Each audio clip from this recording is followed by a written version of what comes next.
Good morning.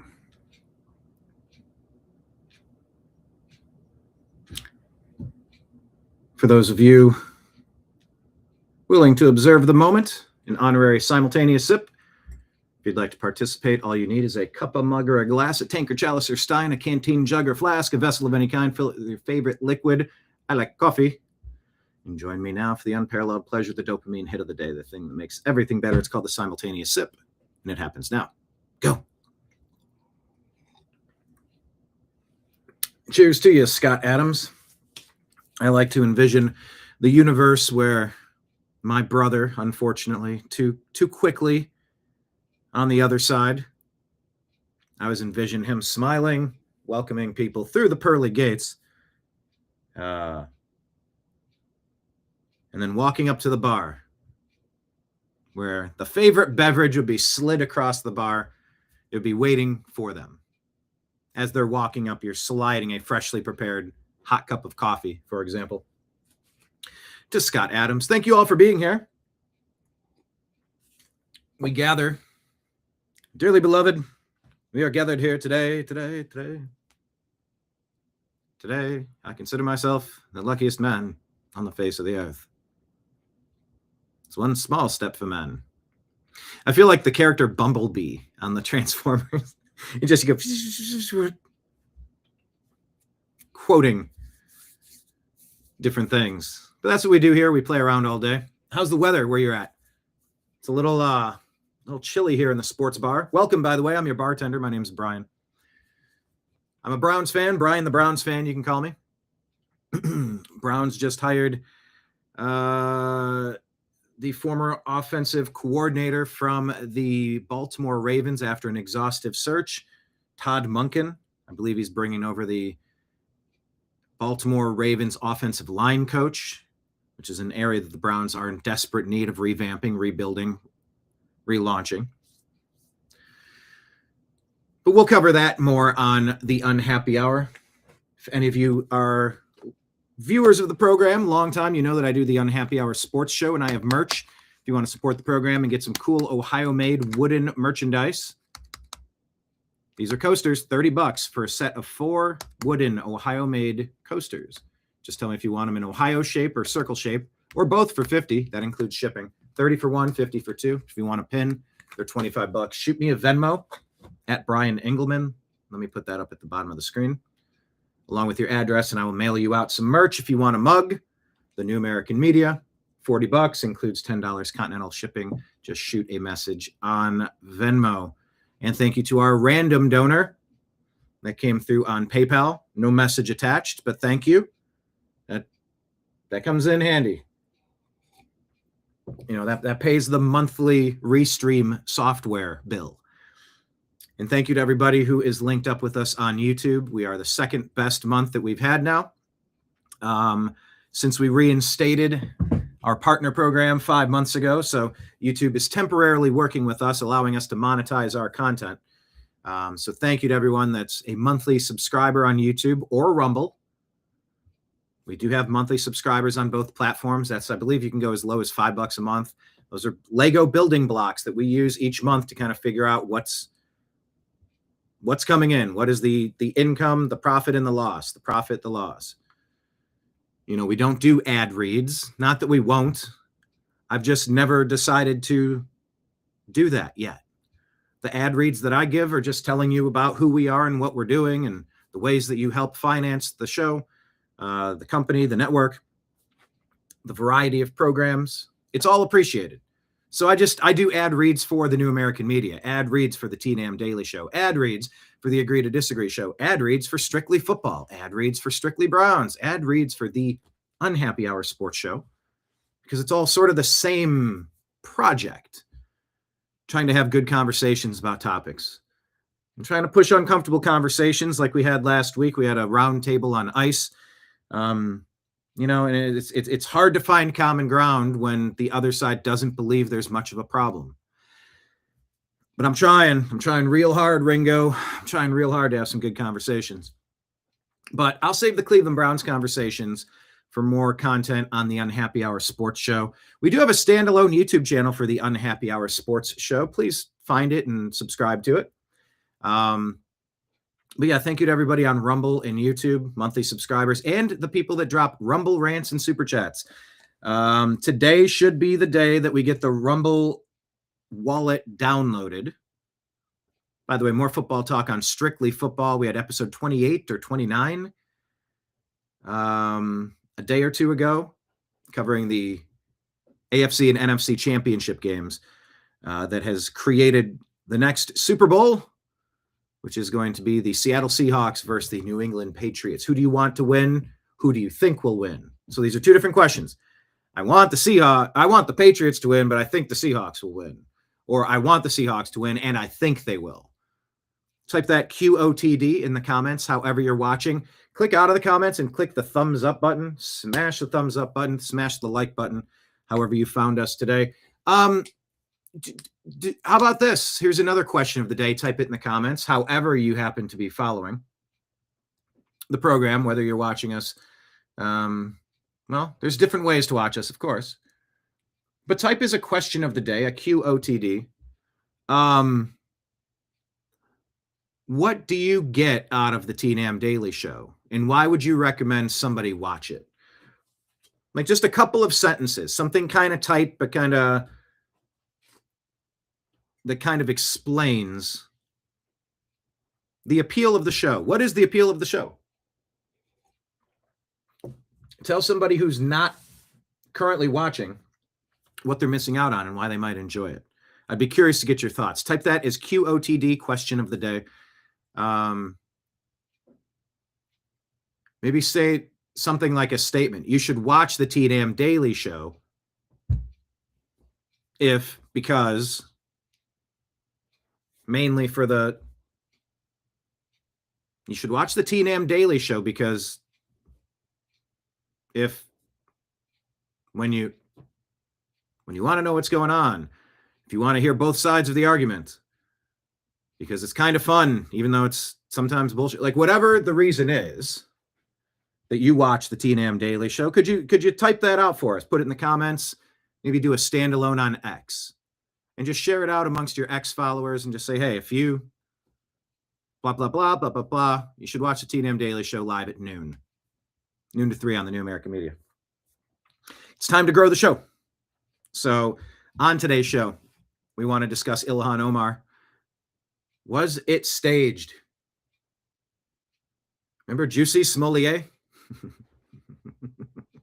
The Dave Chappelle skit? Or the comedy bit, rather. Skit and bit.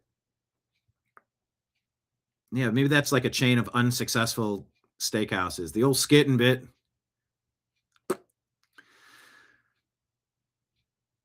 This is MAGA country. Remember that? Some Jussie Smollett paid some large Nigerian twins to beat him up. To stage it's just...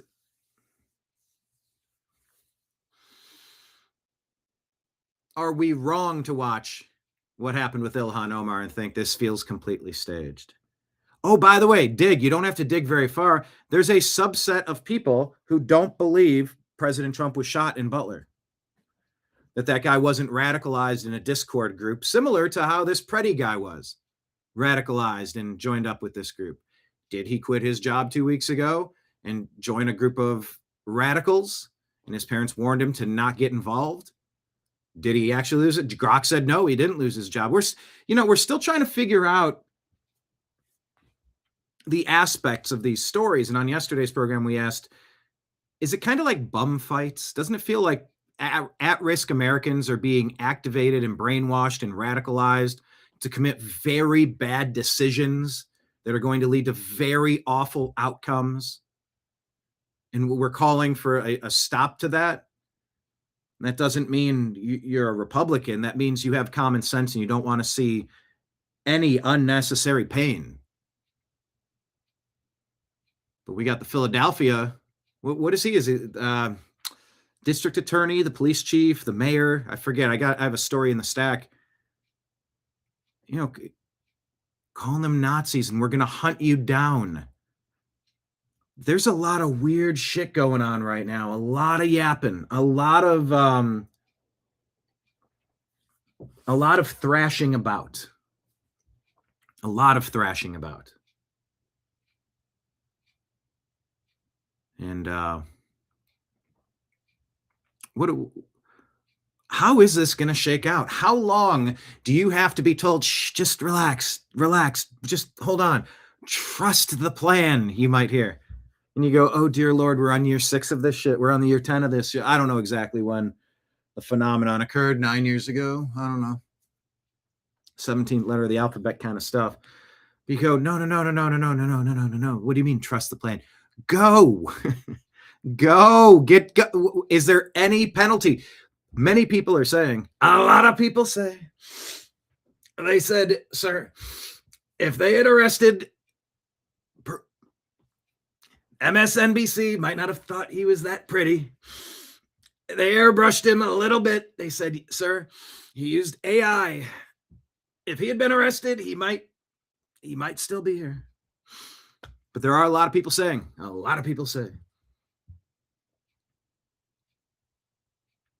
that video that we watched, what percent?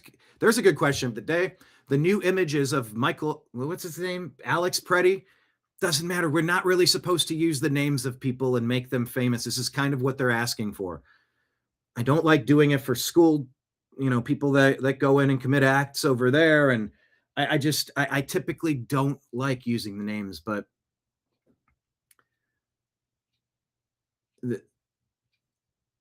how certain are we that the new image is of the same person? We're going to play you that clip. Really lionized, canonized, granted sainthood by some people, like Elizabeth Warren, talking about the second person to suffer from what I call the bum fights epidemic of the Democrat Party. They're encouraging at-risk people, like, here, do a bunch of dangerous, reckless things, and we want to film it. We got to make the other side look bad. We'll catch them. We'll just keep screeching in their ear all day, which is assault. Like I've been a drummer. I understand tinnitus. I understand the pain caused by audible violence. That's violence. That is an assault. That is not I have a right to petition my government for redress of grievances. Yeah, you do, peaceably. And shrieking into the ear canals of somebody that could permanently harm their hearing, that's not peaceful. But you see what's happened. The same type of energy that would pay 2 alcoholic bums to jump off of buildings and break bones, to fight each other and bloody each other up for a bottle of vodka for $20. And it became an internet sensation. It feels exploitive. It feels as exploitive as tens of thousands, maybe 300,000 unaccompanied minors, children trafficked across a wide open border thanks to Barack Hussein Obama's 3rd term with his Joe Biden puppet. Okay, come on. In a few years, Americans, that's going to be a good thing. That's going to be a good thing. There with Mayorkas talking about changing the demographics of America intentionally. Oh, there's a migration crisis. There's no crisis. There's a plan that was not voted on by the people. Very big difference. There's no crisis. There's an unapproved plan. What do you do about it? And I'm sort of not in the mood to be lectured any more than I see a lot of Christian shaming trying to happen. And there's sometimes a lot of, well, I'm not a Christian, but look, if you're a Christian, then you obviously, then, then you're not one of, and you go, all right, that's a nice piece of propaganda there, but I reserve the right to not give a flying, look at me trying to self-censor. No, I'm good. I'm not going to be lectured to by a non-Christian about the ways that they can use my faith against me because I'm supposed to be passive, docile, weak, roll over and accept defeat, be conquered, overthrown, overruled, so that there's a permanent uniparty. Look at Virginia. Look at Virginia. Do you want America to turn back into Virginia/Joe Biden, or do you want to kind of see this one through? By the way, did you see what happened in Georgia? They have now raided some warehouses with 2020 ballot info and machines and such and such. I'm not entirely certain what the scope of this is, but could this finally be what President Trump was saying, that I'm breaking a little news here, but we're going to something along the lines of in Davos, that we're going to arrest people involved with the overthrow of the 2020 election in a coup. There have been a lot of people screaming, what are you waiting for? What are you waiting for? And you keep hearing the whites of their eyes. Let them fit. They are all lined up. And you go, good. Well, what day am I going to wake up and I find out that at 3 a.m, 10,000 indictments, arrests went out, 3 a.m, everywhere, simultaneously across the globe. And you took down the people involved with overthrowing America. And you wait and you wait and you wait and you wait. And you just go, how many more days, how many more weeks, months, years do you need to wait? Because I know what my suspicion is. I know what my lying eyes told me when President Trump was ahead by many hundreds of thousands of votes on election night. And I sat there with some bourbon, ready to kind of cheers everybody, doing a live stream. And then there was a state that paused their vote, and then another state paused their vote, and then another state paused their vote. You go, paused your vote? What are you talking about? Call this. It's done. Oh, no. On further review, we've, And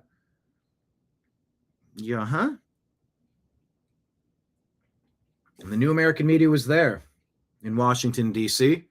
at the Stop the Steal rally, where people were asked to go peacefully and patriotically make their voices heard at the Capitol and encourage them to kick it back to the states and say, hey, hold on. Something's off here. There are too many unexplainable things. And instead of having that conversation, which they were all set to do, gates were opened. Tear gas was exploded. Attacks occurred. Perhaps undercover people like Ray Epps moved barricades aside to stream funnels of people inside so that they could claim they all feared for their lives. And it was a horrible insurrection. And we have to hurry up and certify the overthrow of America. And now for the next 4 years, we need to hunt MAGA. We need to hunt President Trump. And that occurred for 4 years, 5 years. It's still happening. Philadelphia. Yeah, they're saying that they're going to hunt him down. As if having a bouncer at the gates of your nightclub is something you should feel ashamed about. No, there are admission standards. Heaven has gates. Not everybody's allowed in. Colleges, they have minimum admission standards. Do you have a minimum grade point average? Can you complete these tasks? Do you have a minimum score along these lines? You don't just let anybody in, because then it sort of doesn't mean anything. Say, for example, the Cleveland Browns. You have X amount of draft picks every year. Are you good enough to make the team? You don't just let anybody grab a jersey and a helmet and go out and play for you. Those minutes are crucial. Everything is crucial. And so you see in these big blue cities that hemorrhaged population during the COVID situation, watched blue city, blue state tyranny, whether it was Gavin Newsom or Tim Waltz. Go down the laundry list of the Democrat areas that became massive tyrants. Whereas President Trump gave options. Hey, there's Operation Warp Speed. It's a thing. I did hydroxychloroquine, ivermectin, but hey, you did hydroxychloroquine and ivermectin. You're an idiot. You and Joe Rogan are just complete morons. He's like, yeah, you can do it. There's this, there's that. I'm a genius because I pushed it. But it did open the world back up, and it happened fast. But it was never made mandatory. If you feel that this is something you would feel comfortable taking, guess what? The leaders of these industries came together and said, here's a product. They claim it's safe and effective. Here it is. It's been warp speed approved if you would like to take it. No. I'm not going to force you to take it. That's ridiculous. We can't do that. And we wouldn't want to do that. Maybe I'll encourage you to take it. Maybe I won't. That's a far cry from saying, you must do this. You'll lose your job. You're going to be hunted. Oh, did you vote for the other side? You're going to be hunted. There is a darkness out there.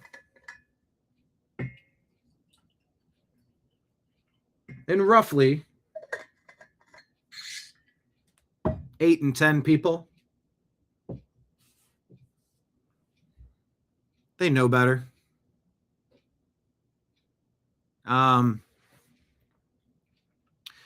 But without the SAVE Act proving that only eligible only eligible. Okay, so without the SAVE Act, proving that the only people casting valid votes are people who are citizens and therefore eligible to vote, then there's a possibility that you could see shenanigans in the voting system. The Democrats flooded their cities because they hemorrhaged a bunch of good people that went to red cities and red states. Undocumented immigrants, illegal alien invaders. However you choose to define it, they've realized if we can just flood the zone and dominate the big cities with all of these mail-in votes. Hey, look at all of our healthcare providers, our hospices, our markets, our daycare centers. Look at this. We have 80 of these in a 3-block area and nothing is there. It's all a fraud. And it's not just Minneapolis, it's everywhere. And it is the cornerstone of the Democrat Party. Wow. That takes you into really strange territory at a time where the next election is the most important election we've ever had, and it's very overused. But this is crucial. You either try to go to Virginia type policies where they're doing what they're doing, or you move elsewhere. You can't go back to what was happening. This place was being dismantled brick by brick. The pirates were on the ship and they were passing out gold bars to everybody they could, literally, figuratively. You ever watch a time lapse of ants devouring a carcass or something? I mean, America was being bled bone dry. Not just by Somalis, not just in Minneapolis. It is the Democrat Party. There's plenty of rhinos, however, plenty of rhinos. So my question is this: where in the world would we assume we can't get the SAVE Act through? You're saying you don't have the votes? Put it to the vote. Let's hear it. Hurry up. What are we doing? What are we waiting for? We have to find some way to prove that only eligible people are deciding the future of our nation. You can't just have one massively corrupt blue city topple a massively red state and then dominate in Congress and then take you out. Because that is literally what they've been doing, is hunting their opponents. Whether it's Charlie Kirk or President Trump, go down the laundry list. Rudy Giuliani, Steve Bannon, the other guy, Peter Navarro.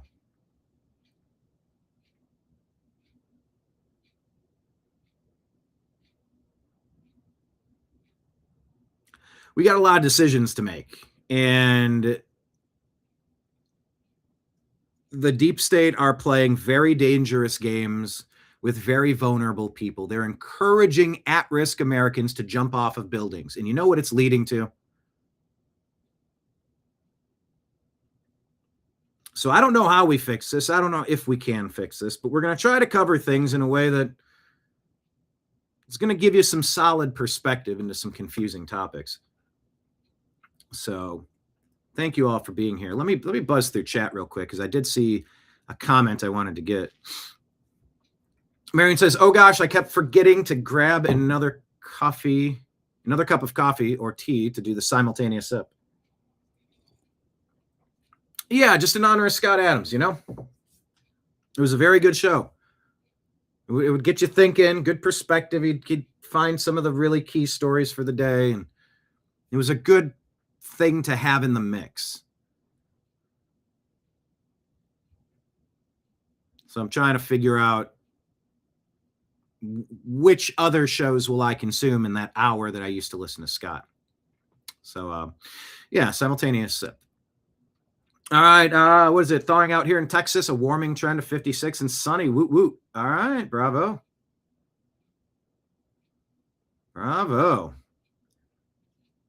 Hello, Patriot Warrior Texas on X. Howdy to ya. Yeah, follow us on X. We're at American_media_. Marion wants the Seahawks, and she hopes they win. Lake Leon says, question of the day, Seabirds for the win. Marion says, question of the day, why do you watch the TNAM Daily Show? Says the TNAM Daily Show is very informative, intelligent, and we cover many topics. It's funny, and it's very easy on the eyes. Well, muchos gracias. Hello, David in Canada. Happy to have you here. Like Leon says, TNAM Daily Show. I'm here for truth and insight without all the bullshit. There's comedy, there's impressions, and all around great information. Once again, that's comedy, impressions, and all around great information. I think that came out much better the second time I tried reading that. Bueno, bueno, bueno. Yeah, I've been hearing about this, David, this Budweiser commercial, that it's the best. I saw a baby horse running and said, this is the best. So I don't know. I haven't seen the commercial yet. I don't even know if they'll let me without running a copyright thing. How dare you give free advertising? It's like sometimes you don't even know what they're going to flag on YouTube. But maybe I'll play it. Someone tag us on X. John, if you could tag us on X. John's he's a super user on every platform, I think. The newest Budweiser commercial, Super Bowl ad brought tears to my eyes. All right, I'm going to watch it. Yes, we covered that, the poster that the NFL put out in September. We did briefly cover that on Strictly Football. Right at the end, right at the end, I think we put it up on the screen. It showed that there was a script with Sam Darnold and Drake May right at the front. Now, I don't know if technically, I think there were two others on the other side. But really, you take 32 teams and all the combinations, and that's what you're left with. That's interesting. But then explain why Baker Mayfield was handed Super Bowl rings by Tom Brady, and he didn't get his first one yet. Sam Darnold, the first quarterback of that draft class, including Baker Mayfield, Lamar Jackson, and Josh Allen. You're telling me Sam Darnold is the first person to make it to a Super Bowl in that group? Go figure. Go figure. But yeah, the script. David says, I think the plan is actually in play. Hey, there's part of me that thinks that. It's just if I allow myself to think that way, I don't engage, I don't work, I don't put information out, I don't clarify, I don't research, I don't study, I don't filter, I don't educate, I don't entertain, I don't care. And if I sit back, then I lose. So yeah, it's the only thing that makes sense. Why hasn't this all happened yet? Either I'm living in a cuckoo clock full of lies, or they're just waiting for the right time. And it just keeps, like a boa constrictor, it just gets a little tighter and then a little tight. It only moves in one direction. It will never expand out. But if you give an inch, it's going to just keep tightening up. The walls are closing in, they used to say about President Trump all the time. And it never did, because they were always pulling stunts to frame him. Oh, yeah. Like Leon says, that was the water line break, the Georgia thing. Is that what was the Georgia, what did they call it? Or not a raid. I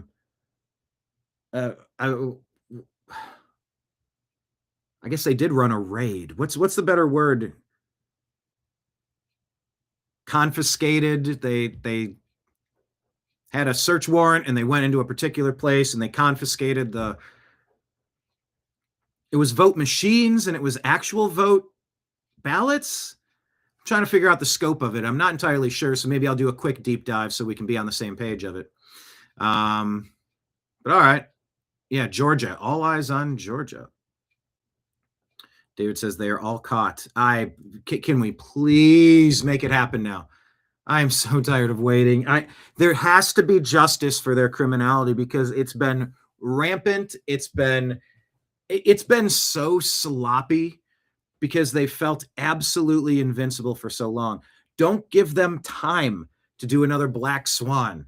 Oh, there's a cyber attack. Oh, the grid is down. Oh, there's a false flag somewhere. Oh, there's another virus.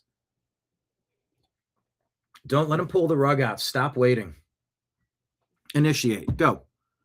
I know there's plenty of people with other plans and they have their timelines, but come on, go. Spend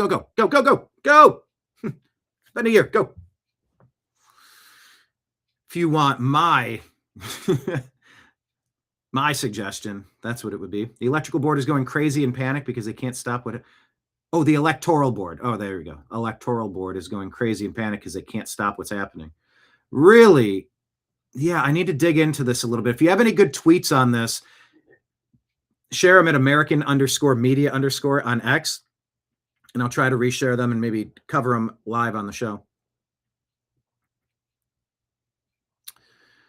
All right, Kenneth in the house. What is up? Got some people in on Kick. Thank you. David's like, yeah, listen, other people play things with music. You should be able. But I know they being YouTube, it's not a fan of us and our show. Well, you know what? Yeah, I'm in a dispute. They've withheld revenue from my program. It's in escrow from January 15th. And so we've had this dispute in that expires in 17 days. Either they take the time to, and we said, look, all we were doing was advertising you, Pete Holmes, the comedian. We played a clip about nothing makes sense. None of this makes any sense. It perfectly summed up the scenario. We advertised that you're one of those thinkers worth paying money to go see in person, to buy their special, to sign up for Paramount Plus or HBO, whoever has it.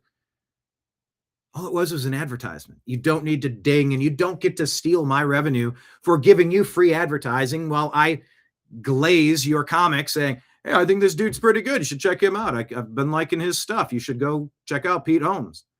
That's not the spirit of a copyright law.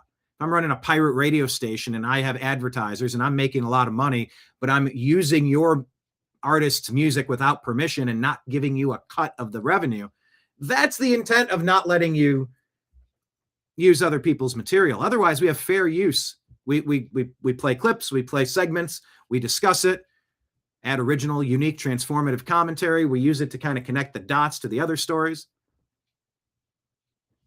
So yeah, they over-regulate. By the way, did you see President Trump is now in charge of the rebuilding efforts in Los Angeles, in the greater Los Angeles area, because of the Palisades fires? They invoked some article, some act, some law that says they can oversee this now. They're not giving out permits, and they're going to give these people their lives back. They're taking over because it's been over a year and they haven't done their job. And in emergencies like this, they do have certain authorities. Let's see how that goes. I'm super excited for that. I don't know if I have a story about that in the stack, but I'll tell you. Because even when I don't get to some of these stories, I work in these little clips, these little segments.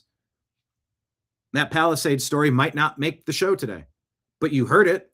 And your job is to never believe a thing I say. Your job is to take a look. And if I get something wrong, be like, hey, I don't know that nurse guy, I don't know that he quit his job 2 weeks ago. I don't know that he just got divorced. I think his parents warned him, don't get involved with those people. In that video, I think that was him. I don't know if I think they've 95% confirmed it was the same guy who kicked the taillights out of I don't know if it was ICE or Border Patrol vehicle the week before, which led to getting tackled and breaking a rib, showing this guy spitting on them and screaming at them and kicking taillights off of their vehicles, acting like a completely unhinged foot soldier. We're like 19 out of 20 kind of convinced it's the same guy. We're not 100% certain, but we're kind of certain. We want to get this stuff right. So we hope that it's an ongoing back and forth conversation, if you will. So, yeah, that's sort of how we do things. But yeah, YouTube has been a little weird. We know. We just try to err on the side of just leave us alone. You know, just having, because really, just having the revenue back has been a game changer where it's like, okay, maybe there's a path here that's going to make sense. Because it's a little here, a little here, a little here. Like there's so many different platforms. We're trying to figure out the right balance, what we can say, what we can't say. You know, we're going with it, I suppose. Yes, they did raid the election places. Very eager to see that. The Waltz are closing in. Yeah, and I'm hearing Jacob Frey. Okay, is it Frey like the band, the Frey? Or is it Fry like McDonald's? How do you pronounce Jacob's last name? Can you tell me in comments? QOTD. French fries or the Frey? F-R-E-Y. It's F-R-A-Y. Frey or Fry? How do you pronounce that name? But yeah, the wall's closing in. Hasn't Jacob Frey already said he's not going to comply? The agreement that they reached, he's already backing out of. Doesn't that give President Trump everything he needs now for the next stage? He gave him an opportunity and he fumbled the bag, as Gen Z says. Hey, there's Trash Panda, Texas. I'm not on Kick. Kick is on me. Bananas and rice. Oh, the bananas and rice girl. Oh, my word. You talk about having minimum requirements to get into college. Do you think the banana and rice girl would have passed the ACT to the levels that had a GPA that you're like, yeah, you're one of the best and brightest. I'd like to really, this is going to be a real good atmosphere where the best and the brightest meet and they share ideas and we come up with concepts and we level up. Bananas and rice. Thank you for that. Bananas and rice. Oh my goodness. All right, everybody. Thank you very much for being here. Let's do the official launch to the show. Broadcasting to you live from the Orion spiral arm of the Milky Way galaxy, the solar system, planet Earth, North America, the United States of America, somewhere outside of Atlanta, Georgia. My name is Brian Engelman. Today is Thursday, January 29th, 2025. And this right here, the thing that you are watching is called, I got to take the chat off the screen. There we go. This thing that you're watching is called the TNAM Daily Show. TNAM stands for the New American Media. We told you we're going to talk about Jussie, Somalia. Did Ilhan Omar fake a stunt to try to distract us from the massive treason committed in her city? And by the way, is this happening in many, many, many, many, many cities? And how many Democrats are implicated? We're going to talk about that. We're going to talk about as many interesting stories as we can. So buckle up. The TNAM Daily Show starts now.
Your guide to the truth, thenewamericanmedia.com.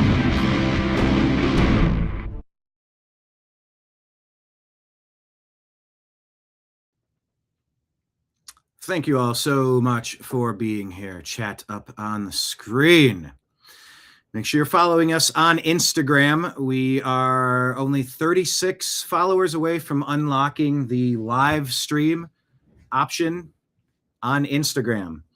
Don't know. It's just everything. There should be an easier way to have to link all these things and set your account up and everything connected with everything else. So many different accounts.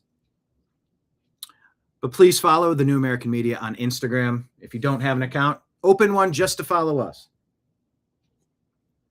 It's just different information gets shared on different platforms at different times of the day. For example, stuff that's shared there, these are the stories that we unpack on the TNAM Daily Show, but you get a sneak peek and you can watch these videos. You can think about it. You can write comments about it. And then we come back to class. It's like, all right, let's talk about chapter 7. What did we learn in chapter 7? Each day is a new chapter. But it's a great way for us to get on the same page. So this was the Valentine's Day episode where Lisa breaks, who was it? Martin's heart? Or was it Wiggum? I think it was Wiggum's heart, right? God, I haven't watched The Simpsons in so long. It was Wiggum. It was Wiggum. Ralphie.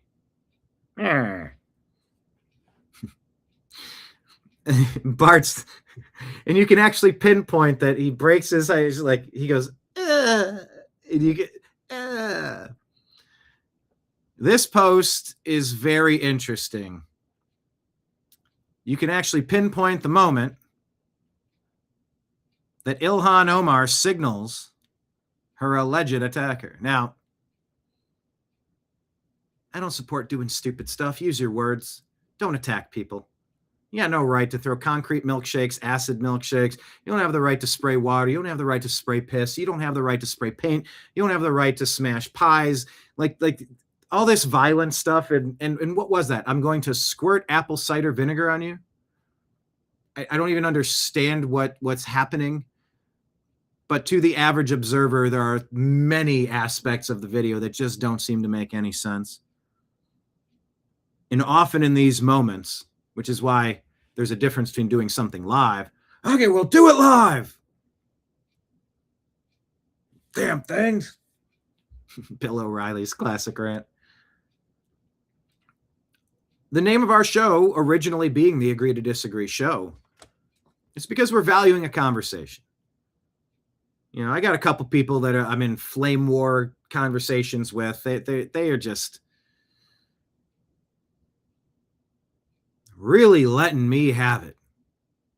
They are very angry, uncharacteristically angry. But I'm trying to have some conversations so we can kind of, I don't know if there's a point. But man, oh man, are they right over the target in Minneapolis. Doesn't it seem like there's... And don't forget Melissa Hortman, who was executed when she came out crying, apologizing because she had to vote for a budget bill instead of tanking the entire state, I believe. And she was executed at her front door shortly thereafter. Where's that story? Didn't the guy say that Tim Waltz put him up to it? There was some sort of confession. There was some sort of... How bad has it been in Minneapolis that they've been taken over? They've been kidnapped. They've been conquered in a coup. So what is this? Is this something that really happened? Once again, let me be clear. Political leaders of the other party are allowed to speak, and you shouldn't mess with them, and we don't encourage that. Do I hear the left saying that they're happy that Charlie Kirk got what was coming to him, that he deserved that, cheering and celebrating? How many people that work in the medical field felt that way in their hearts? How many people in the education community, teaching your kids, brainwashing your kids, indoctrinating your kids, how many of them felt some happiness with what happened with Charlie Kirk? How many people were upset, disappointed that Trump turned his head right when he did?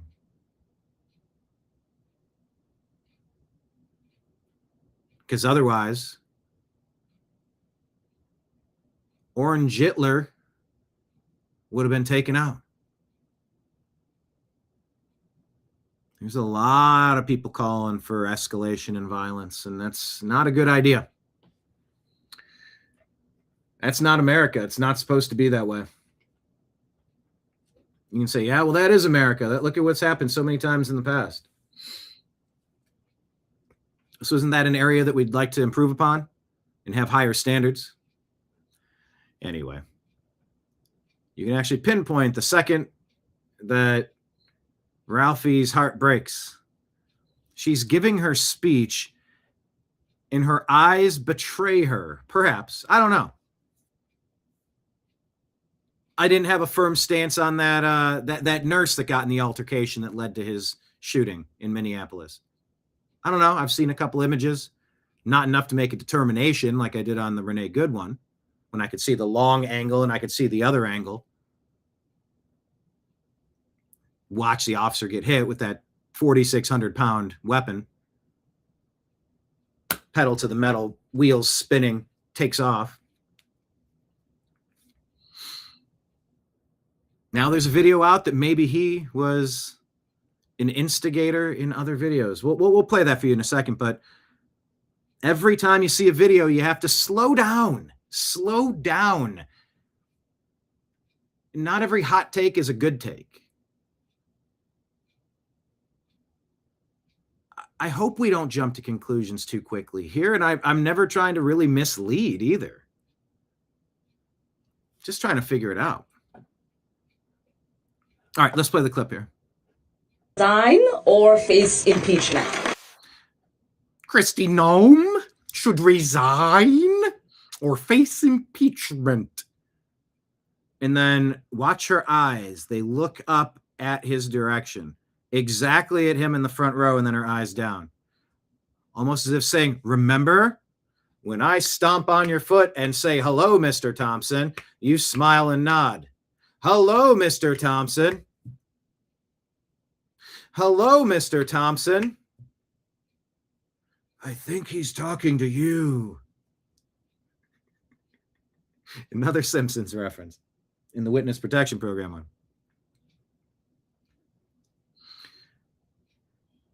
Because we all know that the sentence right before the attack will get replayed. And that message will be, we're going to impeach Kristi Noem.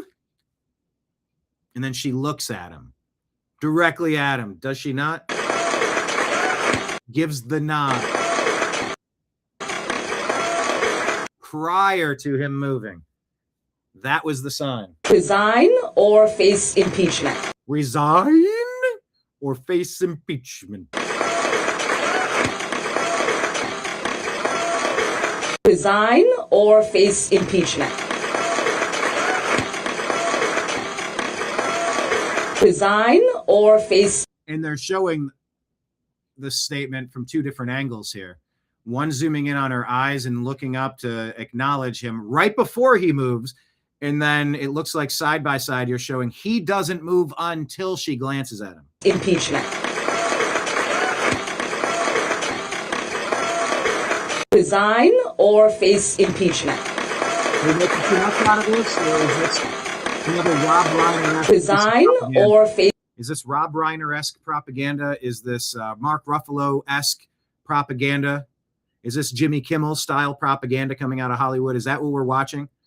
How many CAA artists are involved in this? Almost as if they all got a directive and they're all on board and they're all putting out content saying almost the same thing. But say it in your own words. Okay. Read the script. What do you think? Question of the day. Was this all staged? Is impeachment. Resign or face impeachment? Resign or face impeachment? You tell me in the comments. Question of the day. I entertain the concept that maybe it was staged. It feels staged. And then you have no idea what it was. Was it hazmat material, something that you'd get in a dirty syringe at a bus station box on the bathroom wall? I mean, you have no idea. Was it a pathogen? Was it a weapon? Was it... Why would you just stay there and ride it out and try to play tough? Maybe cuss a little bit.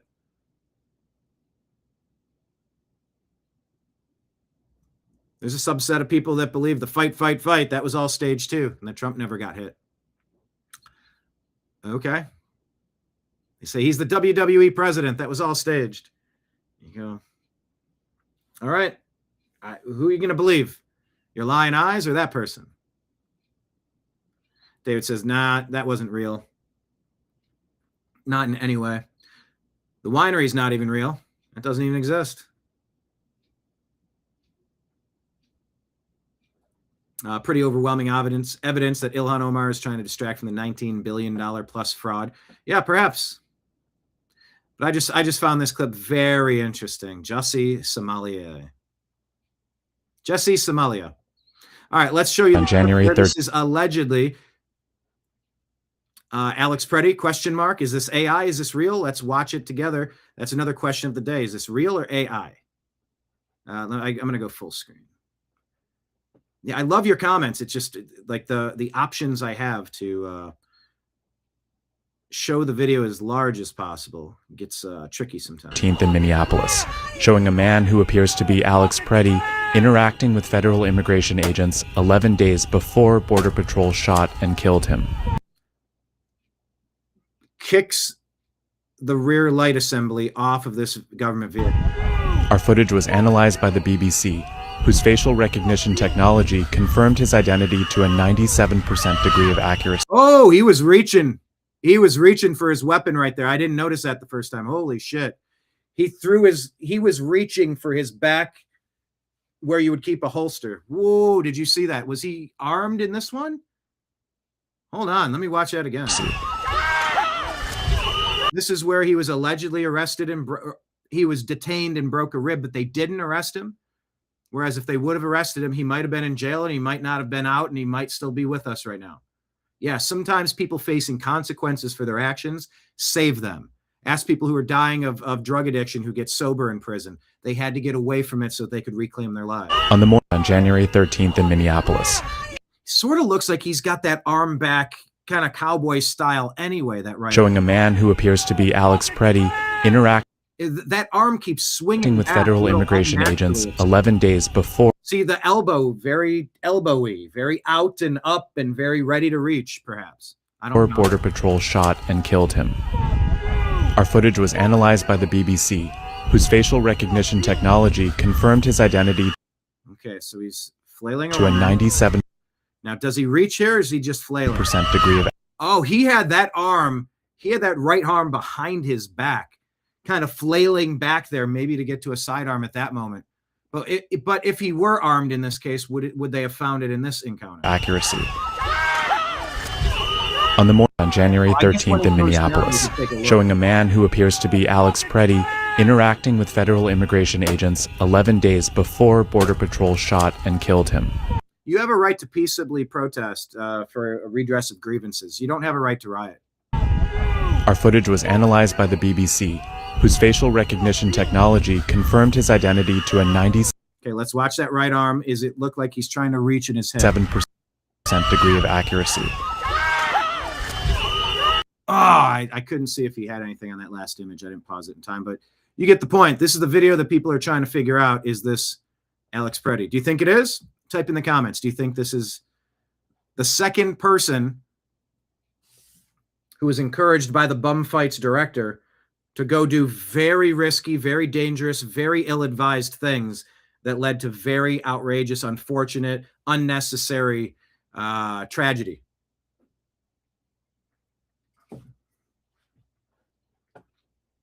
Marion says, yes, he is armed in that video. You think so? Like Leon says, it looks real. I've watched this from multiple angles. Yes, I think I have a few more. Marion says, I think it looks staged with Ilhan Omar. She wasn't concerned with what the substance was. There you go. David, Ilhan is going to lie until she's taken away. Yeah, maybe. Kind of, it was staged like a bad SNL sketch. The Ilhan Omar thing, yeah. Lake Leon says, yeah, it's him. It's the same cap, the same coat, the same facial hair, the same clothes. Okay. You know, I'll slow down as we try to do the research on it, but it appears to be.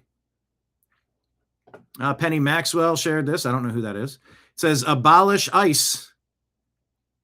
Abolish ICE. That's the 2026 version of defund the police. We've been here before. Yeah, I think we have. What's this? There is one in the scriptures called the lawless one, and it isn't Jesus. This isn't a political fight. It's a spiritual battle.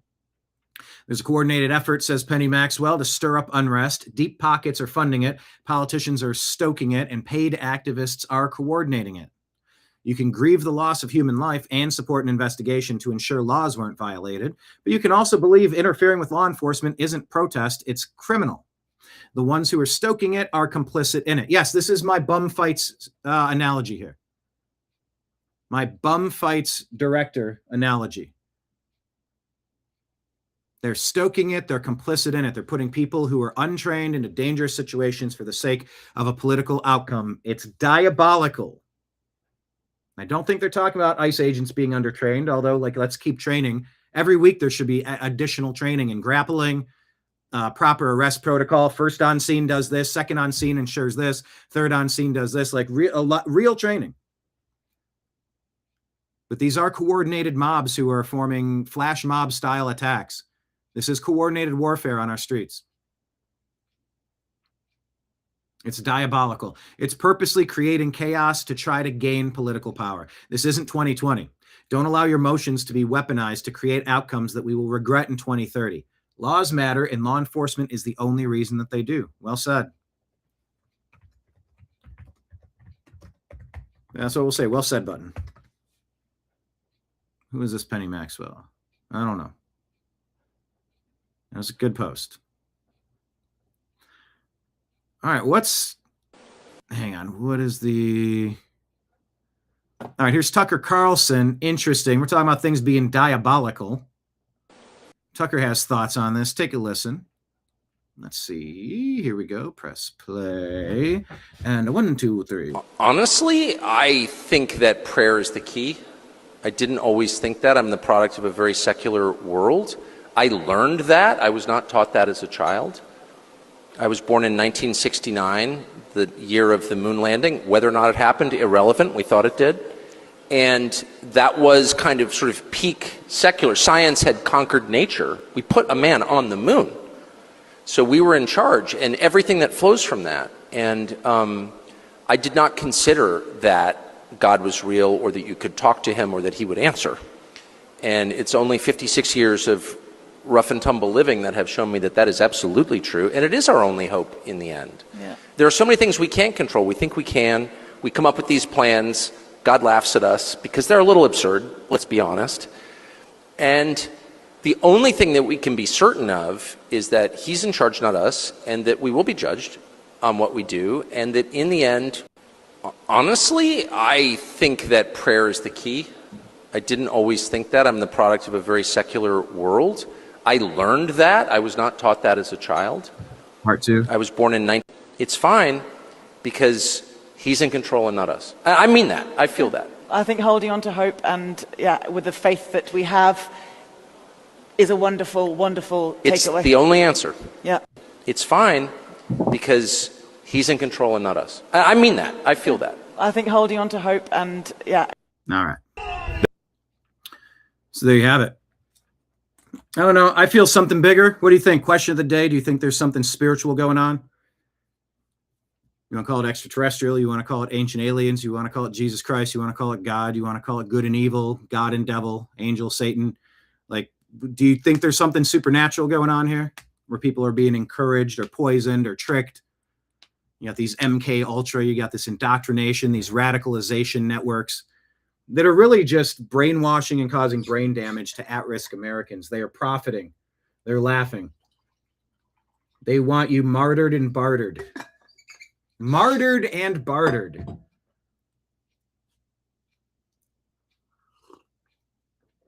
Martyred and bartered, people.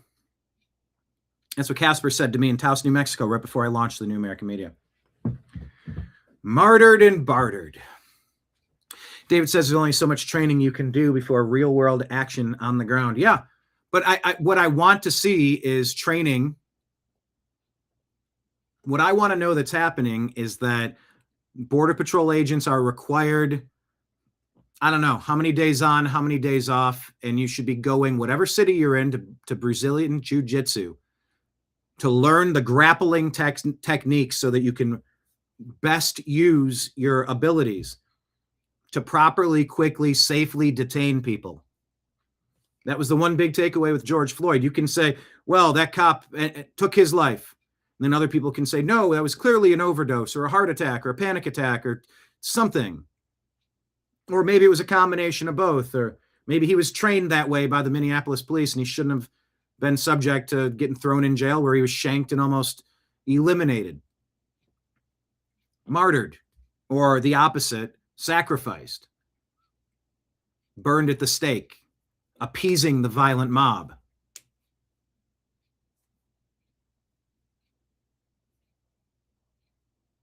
The lesson there, regardless of if you think it's more likely this, yes, it looked bad, but then it also could have been this and whatever. What lessons do you take away? What could have been done to make sure that that didn't happen that way? And we've said that there have to be restraint options where you can get somebody handcuffed, and if they're not complying, if they're still resisting, You know, if they're having a medical event and you're waiting, just get the knee off, just so it doesn't even look like that. Lasso them with their ankles to their ankles, their wrist to their wrist, and connect the wrist to the ankles and move away. Form a perimeter of safety, put a loop around, wrap a chain to a zip tie to underneath the car wheel. Do some sort of loop or zip to a telephone pole if there's something nearby. And just say, until the medical professionals are here, we're just going to get off of them. It's finding ways to improve procedure. I didn't want to see that happen, but I don't think the way it was described really fully explains the dynamics of that entire day, that whole altercation. People weren't shown how that man was arrested and put in the back of the police car, and then he wiggled out the other open door. It was supposed to just be a very clean, very easy, very simple arrest for stealing stuff at that store and call it a day. And it got out of hand. So anytime you watch these moments, you only have so many seconds. You don't want that officer to be in front of a vehicle like that. You learn that from this encounter. You say, what's the better, more appropriate way to quickly open that door? How do you neutralize a seatbelt? How do you get a car in park? How do you get somebody out of a vehicle? Once they're out, how do you hold them down and detain them? Like this guy here, take a look. I mean, if this guy were arrested when this happened, you're right, Marion, you're right. Funny how all the talk about Minneapolis is now about ICE and not the waste and the fraud and the abuse. All plan to take our eyes off the ball. I want arrests already. Agreed.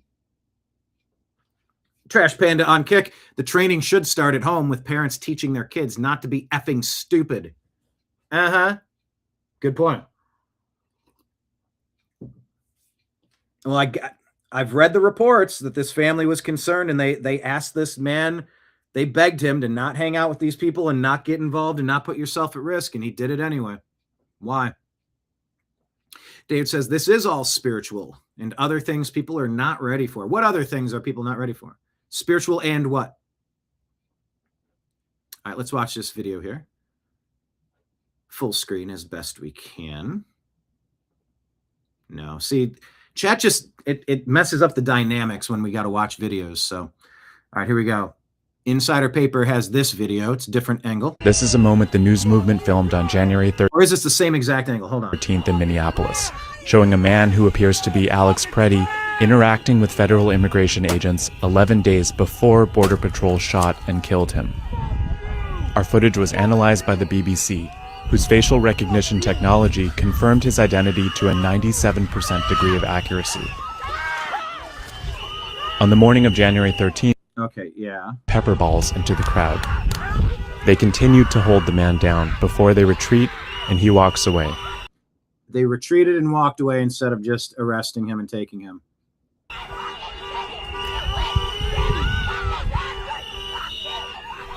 The man in our footage is wearing a All these angry ladies yelling at Border Patrol. similar outfit to what Preddy was wearing on the day he was killed. What appears to be a gun is also visible above his waistband. Oh, I guess that right there on the back right.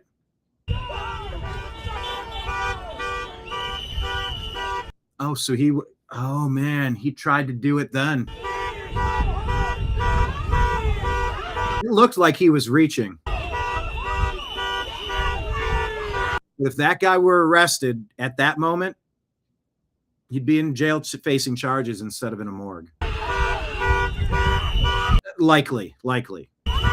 Sometimes you got to protect people from themselves. When your kids start acting up, you suspend them, you take away privileges, you ground them, and you let them know that these types of behaviors are not going to keep happening. Except the producers of bum fights are encouraging people to do very ill-advised, dangerous stunts in real-life circumstances so that they can get some clicks, they can get some propaganda, you can get martyred for this. Make your life mean something. These people are literally Hitler. And it's so false. It's so disingenuous. It's so destructive. It's so on brand for Barack Obama's strategy, the Obama doctrine of manufactured division.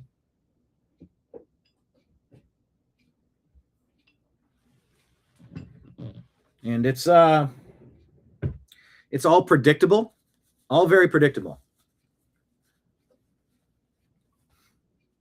Okay, so they're saying it looks like he's armed with his sidearm here as well.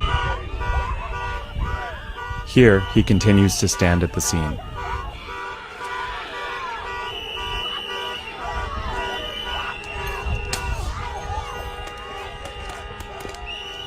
On the day he was killed, the Department of Homeland Security claims Preddy, a 37-year-old ICU nurse, approached officers holding a handgun.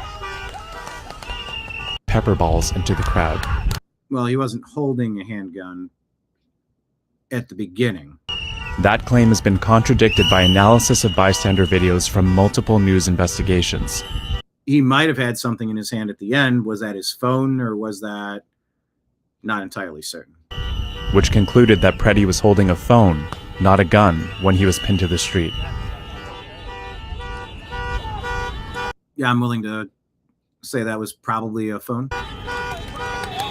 He was disarmed, and then the weapon that was disarmed, the SIG, that has more than 100 lawsuits, according to Grok, which may or may not be correct, said there's more than 100 active lawsuits about negligent discharge. So it's not to say that the ICE agent that took the weapon from Preddy was acted with malice or carelessness or recklessness. This is why you don't buy crappy guns, perhaps.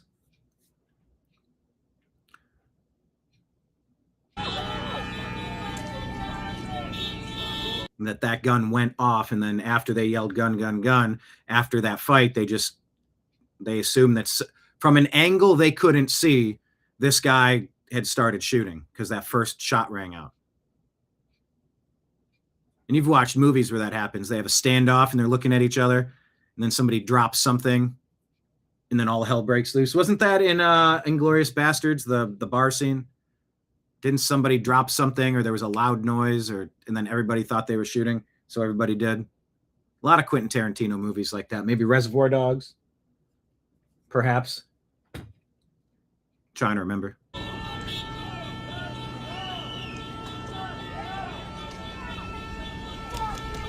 And that's what? That's him standing right there? Is that still him? I can't tell.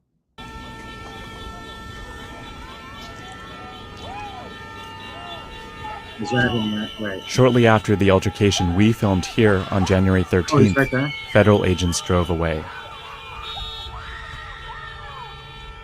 Soon after that, we left the scene.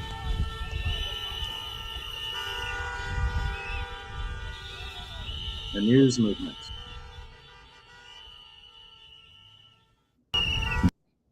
Yeah, this is these screeching whistles and stuff. This is obviously a obstruction. This isn't protest. We're back, moving in. All right, let's listen to Senate Majority Leader John Thune talking about the SAVE Act. Urged the passing the SAVE Act as well as many MAGA Republicans. What is the holdup in the Senate? Why hasn't that been brought to the floor for a vote? And what's your stance on requiring proof of citizenship to vote in elections? Well, I'm for that. I've co-sponsored the SAVE Act in the past. I think my understanding is that they are still modifying the bill. It includes right now a requirement that you be a citizen to register to vote, but it doesn't include a requirement that to vote you be a resident. So in other words, if you're going to have what we call voter ID or photo ID when somebody goes into the ballot box to vote, that's not currently covered in the bill. So that's been fixed and addressed, and I think the new bill that comes out hopefully will deal with that. But I mean, at some point we'll have that vote. I'm for it. I think most of our colleagues in the Senate are, and I don't, it hasn't had consideration in the relevant committee yet. But I know there's a high level of interest among our members in getting a vote on SAVE Act. SAVE Act being modified to include voter ID in addition to a U.S. citizenship requirement to vote in federal elections. Please hurry up. This is the most obvious thing. Either you're in favor of a sovereign nation or you're a traitor. There is no middle. Am I making too much of this? Is this too crystal clear for anybody out there? Does anyone disagree? Tell me QOTD in the comments. Make sure you hit the like button, the thumbs up button. By the way, remember, we have Rumble Rants and Super Chats. We're only $50 away from being our best month ever on YouTube, with 2 days left in this month. So I'm charting analytics now, encouraging everybody to consider that, as well as Patreon monthly subscription over there. A couple of comments. Marion, just why did they let him go after that? For what reason wasn't he arrested? I'm so tired. I am so tired of people not getting arrested too. David responding to a question earlier about what more good and evil spiritual battle happening on this planet. He'd have to say that there's other entities. If there were other entities, they've been here for a long time. Religion being used to control people in the worst of ways. Small percentage of humanity sold us as cattle. Yeah, I mean, we had Mike Barra on the Agree to Disagree show last week talking about Eric von Daniken and his contributions. The 12th Planet.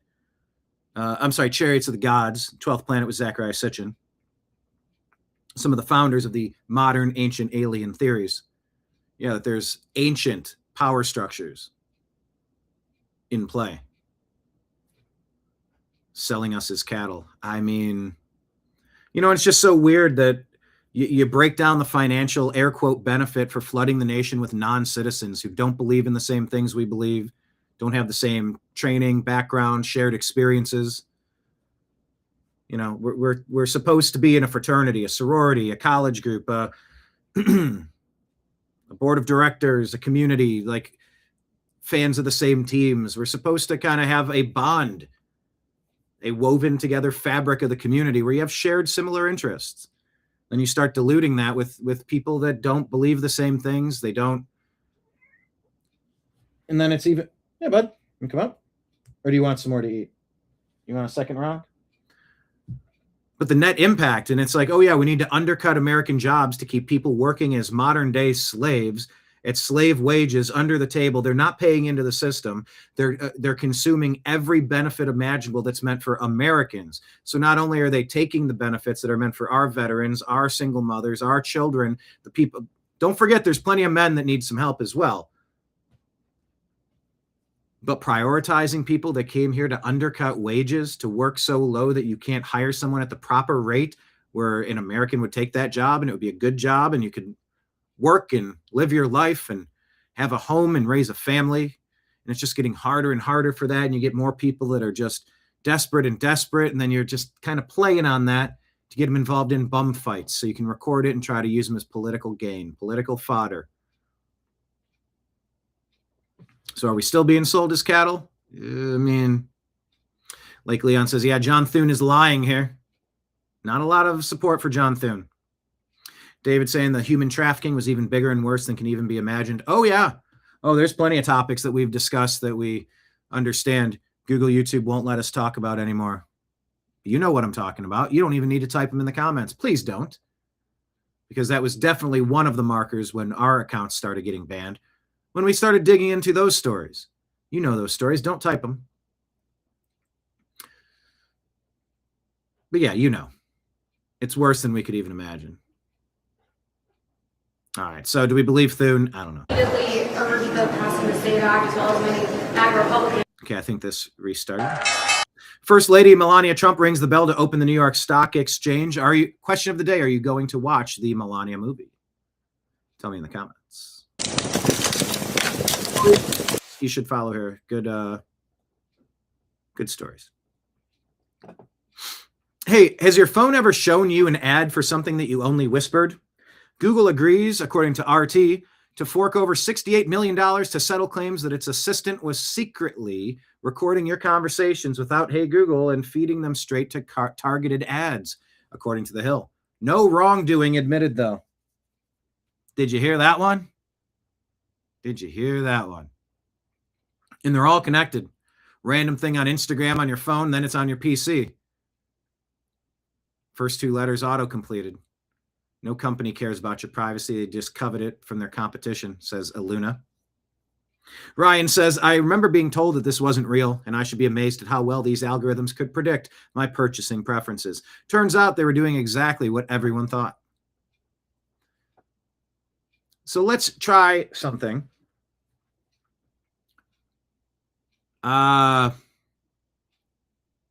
We can all do this now. I'll say it, and then you can say it in your room. You know, my friend was saying that they wanted to, they thought it would be funny if someone gave them a chia pet for their birthday present. So if I can find one, I'm thinking about buying a chia pet for my friend whose birthday is coming up. It would be a great gag gift. Who even sells chia pets right now? How would I buy a chia pet if I wanted to buy a chia pet? And are they just animals, or are they shaped like other things? What types of chia pets are there? Yeah, there used to be ads on TV like decades ago, but I haven't seen anything recently. Do they still make chia pets? Because if they do, I'd get one. I just don't know where I'd get one. I don't see them when I'm out shopping. Check your ads. See if any of that, see how that plays out, would you? Neat says, boomers be like, just walk into the office and ask for a job. The office is locked. The recruiter is AI. The interview is automated. The rejection email is instant. Holy shit. Have you encountered that yet?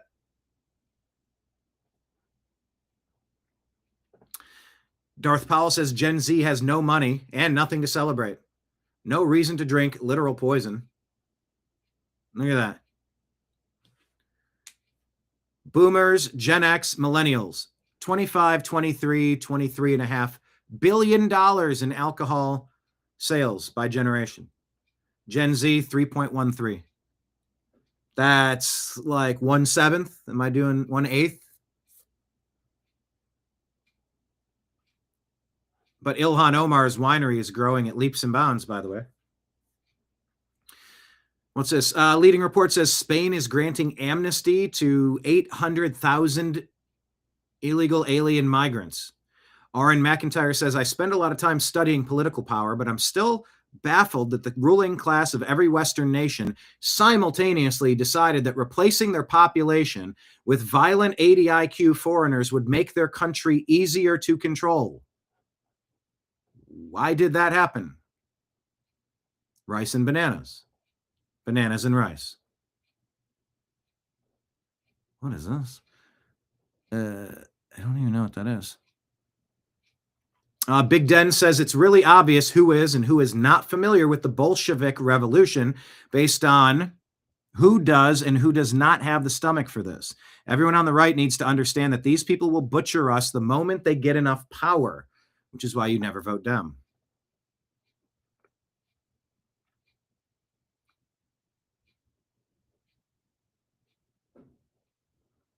What is this? Haruka says it's kind of funny how in Japan we try to make non-Japanese people appear as cute as possible, like on the left here in our textbooks. Yet when I see Western countries' textbooks, they try to do body diversity, and it just makes everyone look terrible on the right. Oh, boy.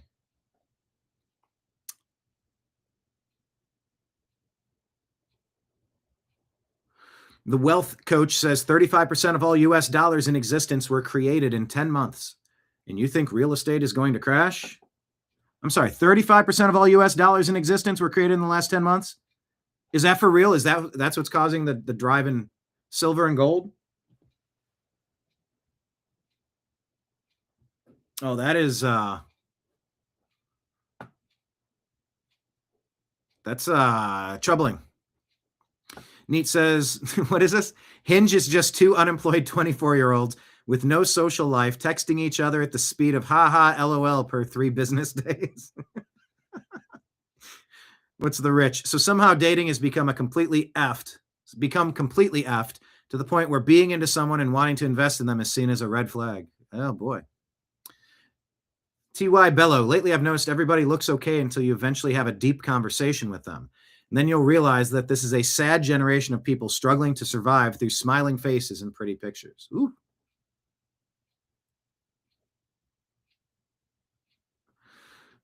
What is this cartoon?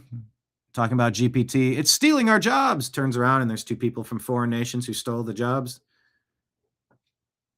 January 2026 layoffs are hitting different. Amazon is down 30,000 corporate roles, according to this Nitin this side. Intel down 24,000, which is 20% of the workforce. UPS down 48,000 through automation. Yeah, we heard that. Remember, they got $170,000 for drivers, and then they cut all the jobs. Tyson Foods has almost 5,000 plant closure jobs gone. Meta, they're 1,500 jobs pivoting to AI. 245,000 tech jobs cut in 25. The AI replacement wave is here.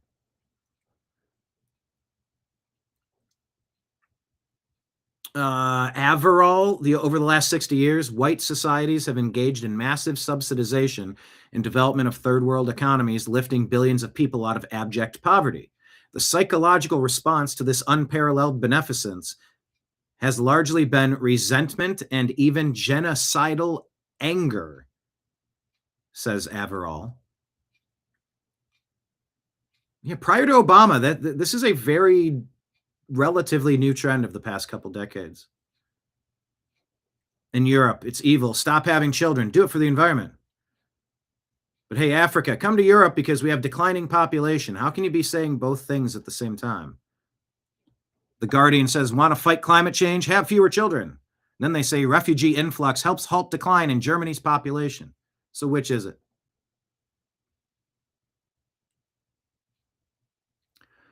Holy shit, this is an interesting perspective. I like these moments we can have an introspective philosophical chatter. This is interesting take. Pensive Tulip. It's a good drop. Who did this? Corona Dodge. Follow Corona Dodge. Corona.Dodge. So many women suppressing their maternal instincts so hard that they end up mothering criminals instead. Wow. Do you know someone who has sort of given up on dating and got a dog or a cat instead? And you see it and you go, oh, but I have the feeling you would actually be a good mother. Are you just out of the market? Or like, what are you decided you're not going to do that?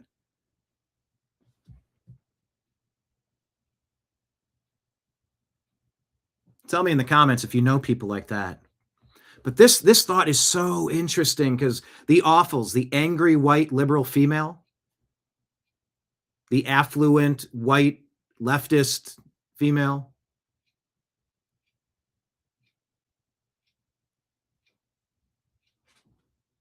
trying to understand why they're so mad. So many women suppressing their maternal instincts to have children so hard that they end up mothering criminals instead.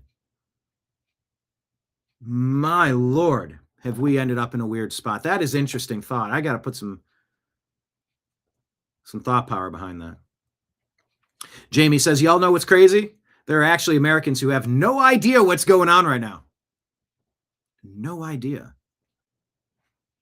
Not the people in this group. We sit here at the bar and we chat. We talk about things. We hear things. Boomer moment. What's all this? I'm 75 years old, says Michael, and I don't recognize the America I see today. This used to be a good country. What the F is wrong with people?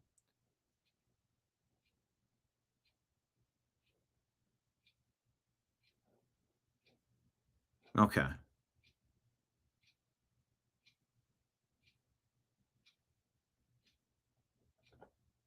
The race issue there. That America being less white is causing some of the problems. I don't know. I'm not going to make that contention today. What is this? Choose billing. Without insurance, this bill is $100. If you have insurance, it's more than that. And Showbeats says this is why they shot that man, because the healthcare system is completely upside down.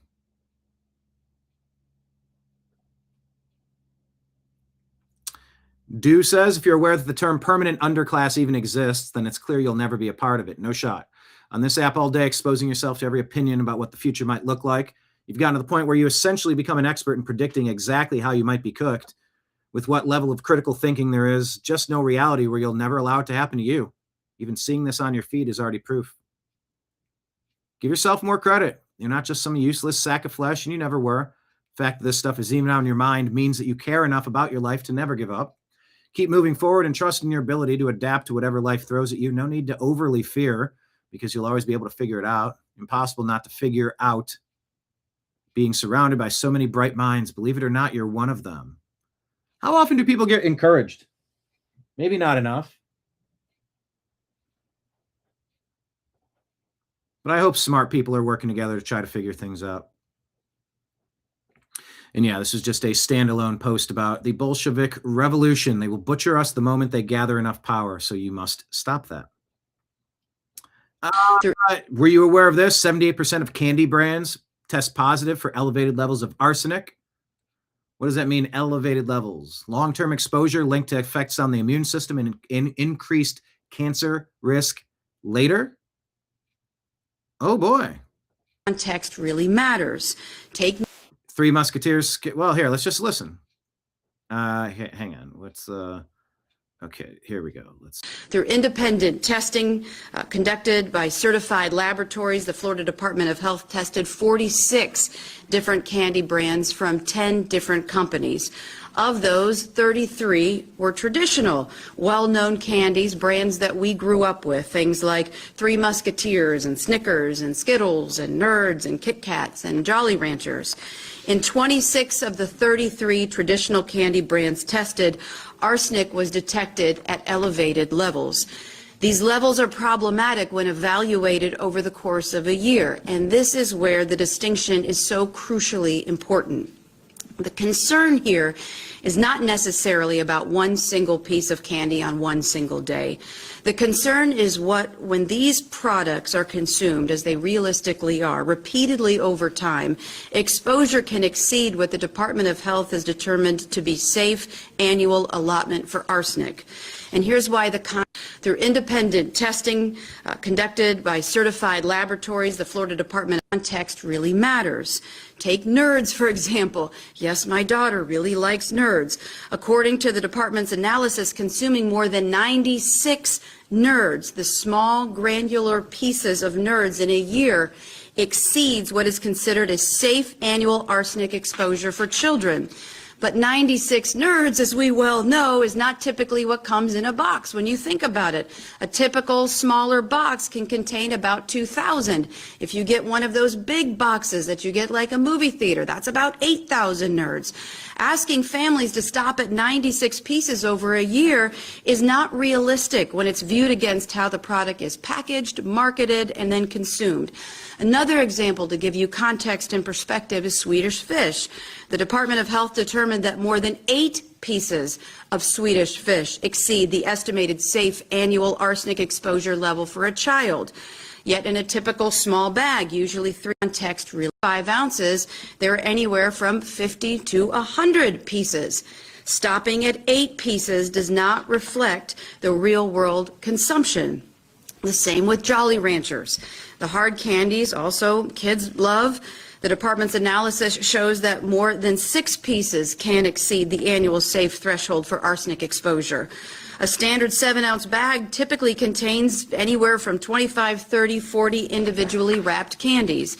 And on it goes through 26 different types of candies who tested for those elevated levels that, again, are problematic when you think about them in aggregate.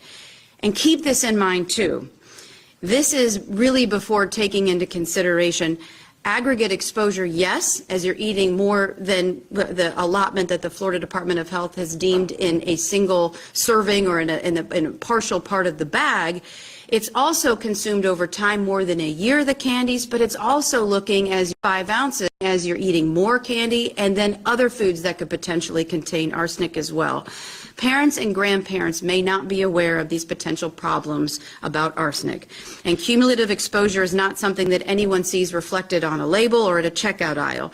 And the context matters, especially for the health and the well-being of our children. And as the Surgeon General will talk about in a second, arsenic is a known toxic element. Long-term exposure, particularly during childhood, has been linked to developmental impacts, effects on the immune system, and increased cancer risk later in life. as you're eating. This is a Washington Post headline from 9 years ago, 2016. Meet the man the White House has honored for deporting illegal immigrants. And I would remind everyone in this room that it was former President Barack Hussein Obama who awarded a medal to Mr. Homan. So he's obviously very qualified. He has the full trust and faith of the president. He will continue to have these meetings in the hopes that ICE and local law enforcement can cooperate and work together to have successful immigration enforcement, as we've seen in almost every other state across the country. This is a Washington Post headline. Tom Homan. Did you know there's that much arsenic in that candy? That's not good. I like that we're trying to fix some of this stuff. Just fix it. Clean it up. Every day, every week, let's do something. Maybe I'll have to give another message, Bobby Kennedy delivering this news. You really need to limit the amount of Swedish fish that you consume in your your dietary daily, the pyramid thing. Yeah, 2016 President Barack Obama gives Tom Homan a medal for deporting illegal aliens. So don't forget that. We shared that with you yesterday. All right, check this out. Toria Brooks says, an Iranian drone for long-range reconnaissance is currently flying over the Arabian Sea to the east of Oman after having been in the area of the Strait of Hormuz for some time and may be attempting to survey the aircraft carrier CVN-72 Abraham Lincoln and its strike group. United Arab Emirates, Dubai, Karachi, etc. Keep your eyes peeled. Yeah, clean up our candy. They all got charged. This is sort of the point that we make on this show all the doggone time. When are people going to get charged and held accountable for their criminal actions? Man, we've been screaming it forever. Since you've been in our chat, we've been yelling this, along with arsenic, bananas, and rice, oh my. Lions and tigers and bears, oh my. Arsenic, bananas, arsenic, nanas, and rice. Nanas. We'll call them nanas. Yeah, but where are the consequences? Here's Tim Pool. Don Lemon never came out and said, hey guys, hold on, some of these people are journalists, as far as I know. And if he did, correct me if I'm wrong, I looked for it. I asked our AI friends to try and double check for it. I've seen nothing notable from him in that regard. If his attitude towards the J6ers are, everybody who wins the same, there's no distinction of the people who weren't at the riot and walked in, or the journalists who were there, they shouldn't have been pardoned, they should have been charged, then I say, okay, Don, I'll see you in prison. Yeah, no, I totally agree. And it's not even just a message to him, but to the entire left wing. Yes. And you're so right.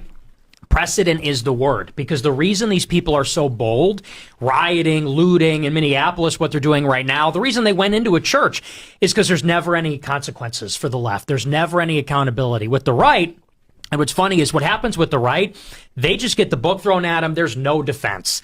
Ashley Babbitt, was there a big discussion in the national press about was that justified? Was that overkill? No, absolutely not. But the left knows they get away with literally murder and every other thing. So I think you got to crush them. You got to make an example out of them. And then the next time people think twice and say, I don't know, should we storm the church? You might go to jail like those other people. They all got charged. There you go. There's no consequences. Look, everything ratchets up. It gets worse and worse. Arsenic explains why the kids are sick. Arsenic, kids are sick. That's a good wordplay. Yeah, Nick Fuentes, he makes a lot of good points, and then he will often say things that make you cringe. Like Americans do from time to time. But on this one, where are the consequences? And without consequences, isn't just more of the same crap going to happen? Joe Rogan's talking about it. Look at this guy. Is this the picture of the guy that was so violent? In that video, kicking out the tail light of the ICE agents? Joe Rogan asking out loud about the anti-ICE rioting. What's it really about? What's really going on here with both of these people, Pretty and Good? There's a lot of people that don't understand what's going on and why riots only in Minneapolis. And why riots in the place where there's an ungodly amount of fraud that has been discovered. Coincidentally, right around the same time. Exactly. Like instantaneously afterwards, the narrative completely changes. Everybody forgets about the fraud. Now all anybody cares about is ICE and fascists and Nazis. Yeah. And it's there's a, you know what a color revolution is, Of course. and for people that don't, it's a coordinated effort to cause chaos. And this is a very coordinated thing. The idea that this is an organic protest, these riots are organic, is nonsense. It's provably nonsense because now they have access to the Signal chats, so they know that these people. Cam Higbee, by the way, yes, he's been on the front lines of this. The Crucible has been a big. There's a lot of people that don't understand what's going on, and why riot. Supporter of that effort, my channel. I will often snipe his coverage while it's going on, send my audience over to send in super chats in order to keep this guy going. I think that work is critical. Yes. It's critical work, and there's not that many people doing it anymore because of how dangerous it has become. Yes. And so I'm a big supporter of that. Doesn't mean I agree with everything he says politically, but what he's doing on the ground there needs to happen. Right. You need to understand that this isn't organic, regardless of how you feel. Supporter of that effort, my channel. I will often snipe his coverage while it's going on, send my audience over to send in super chats in order to keep this guy going. I think that's awesome. That's the way you're supposed to do it. Send the audience. Oh, you know what? I'm going to have something I'm going to ask our audience to go over to.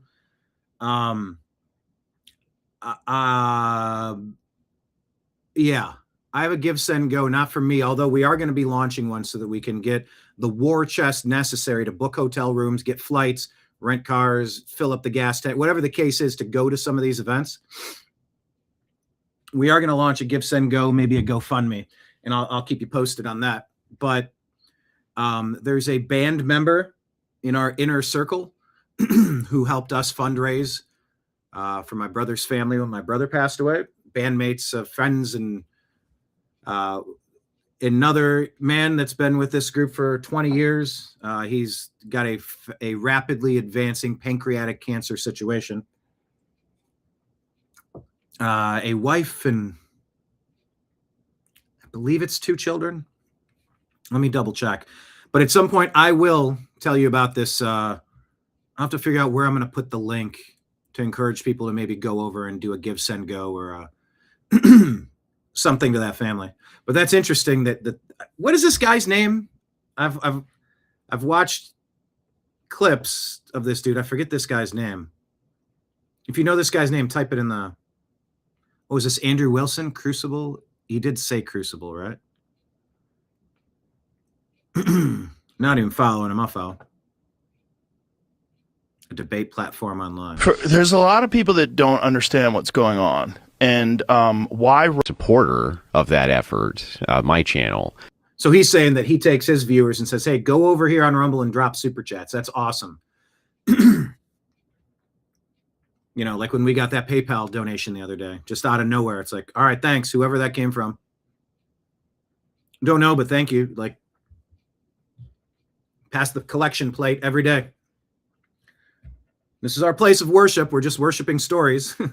We're trying to find information and get clear ideas of what we're even looking at. Because things can be twisted out of proportion. The Fine People hoax can tell you that. Aaron Rupar. To Rupar something is to intentionally deceive your audience. That stuff's happening out there. And we're trying to combat that here. It's a church of information we're trying to deliver. See how sweet, pass the collection plate. Anyway, that's cool that this guy, this Andrew Wilson, does that. I will often snipe his coverage while it's going on, send my audience over to send in super chats in order to keep this guy going. I think that work is critical. Yes. It's critical work, and there's not that many people doing it anymore because of how dangerous it has become. Yes. And so I'm a big supporter of that. Doesn't mean I agree with everything he says politically, but what he's doing on the ground there needs to happen. Yeah, and this whole, well, I don't agree with everything. They said nobody agrees with anyone with everything ever. That's fine. We really got to stop needing to say, well, you know, I mean, but to be fair, I did it with Nick Fuentes. I get it. I do it. It's like I'm signaling, hey, I've heard no less than 100 things come out of that dude's mouth, and I'm like, what? Nah, I'm not saying that. Yeah, I used to do the same thing with Blake Wally. When he'd bring stories onto the show, we'd do agree to disagree. We'd cover the news. He'd cite stuff on Alex Jones or InfoWars, but like Blake, I don't really want to be using InfoWars as a source.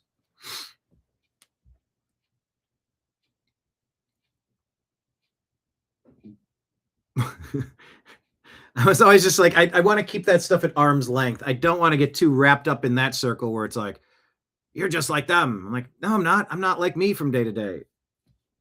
I just call it as I see it. I don't know. But yeah, it is important that you have people listening and documenting. Right. You need to understand that this isn't organic, regardless of how you feel. Supporter. Uh-huh. And what's this? Notorious anti-ICE rioter Andrew Mercado. Oh, I remember this. Who is known for doxing the hotels of ICE agents, inciting mobs to attack, and recording stolen documents, is now receiving visits at his own house. Andrew, your video, it was cute. However, the team of Punishers, we got your address. We know who you are. Watch your fucking mouth. You hear me? Watch your fucking mouth. Commies, stand down. We've broken your signal groups.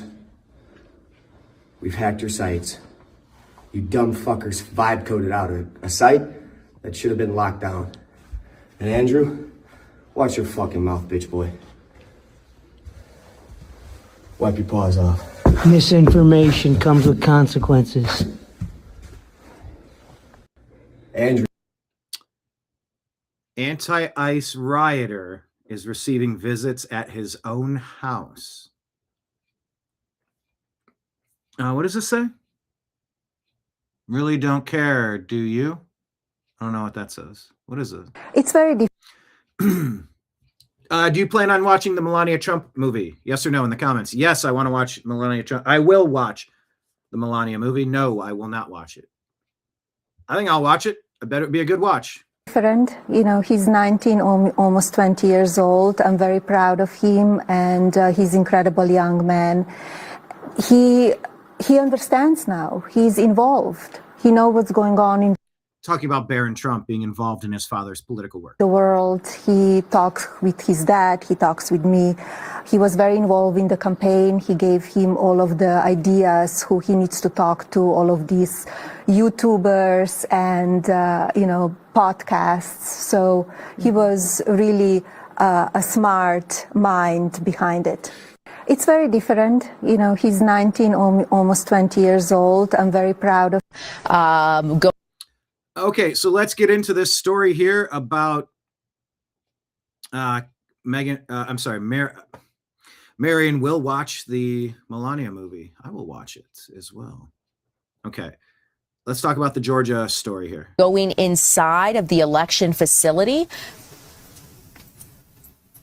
Our photographer was able to go inside. He was let inside and allowed to be up and close. As you can see, this is interesting because one of the questions we did ask Larry was if agents were restricting his access or asking him to back up at all. And he said that so far they've been allowing reporters to get up close to the situation. Outside if you want to take a... Yeah. Okay, so now agents are asking them to back up. Actually, you shouldn't even be in this area, but... Hey, you know what? I don't have a key, so there you go. Okay.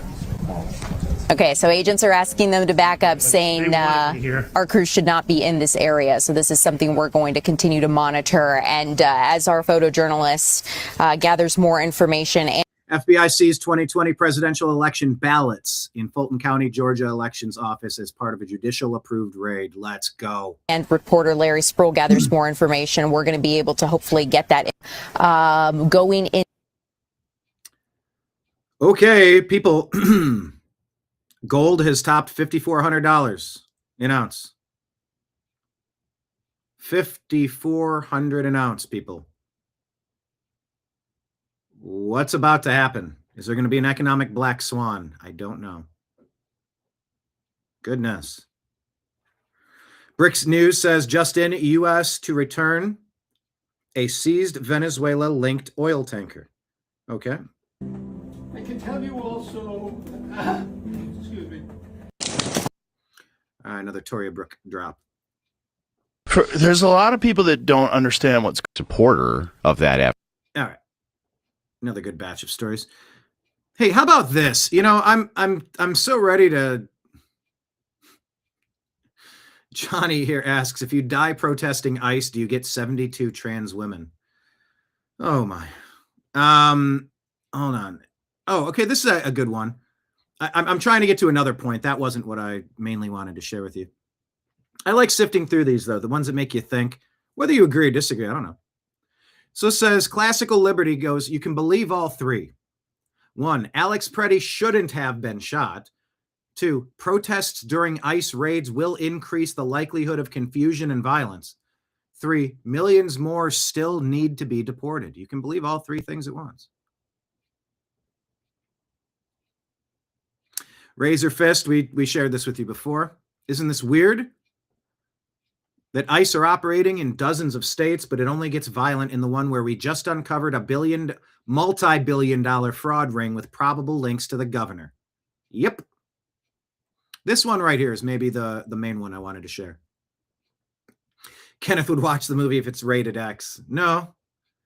Rated M for Melania. Me wanting to see her movie. Okay, this point right here on the side. Being called a bootlicker for wanting the third world deported out of your country is fucking hilarious. Deportations are the moderate option here. This is a military invasion of the country, a planned invasion. Sleeper cells and the like.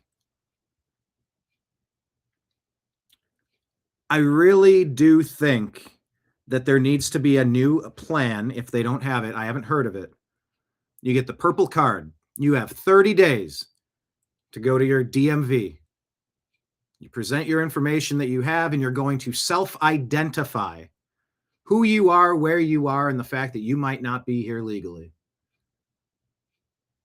And be given a set of criteria where if you meet these criteria and check in every week, online every week, in person at least once a month. Just show up, you get a stamp, you get an update in the system. Yes, I was here. Some sort of checks and balances to make sure you've identified the people who are wandering around without a proper ticket for Disneyland. I'm also okay saying you don't have a ticket, you don't get to stay inside Disneyland. You snuck through the gates. You came in the back door down the alley of the nightclub. Well, you don't have the wristband, you don't have the stamp on your wrist. You're not here. Officially, you can't stay here. You get escorted out. I don't want to see anybody hurt in that process, but it's not unreasonable. It's very reasonable. In fact, it's the moderate option to be so nice. If people invade your castle, what does that look like? That's a hostile act. Deportations are the moderate option.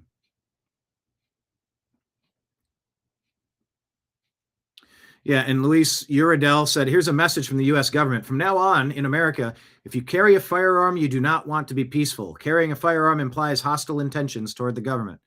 Yeah, that argument is a really bad argument. You need to speak up and shut that down now.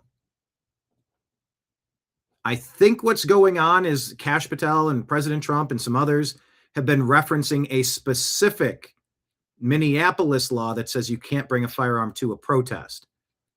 In which case, that's an existing blue city thing that they've imposed restrictions, perhaps unconstitutional restrictions on their citizens. So it's a conversation we need to be aware of, and we need to say the right things there. I'm sorry, I thought this was America. Anyway. What is this? Minneapolis governor decries federal occupation. Well,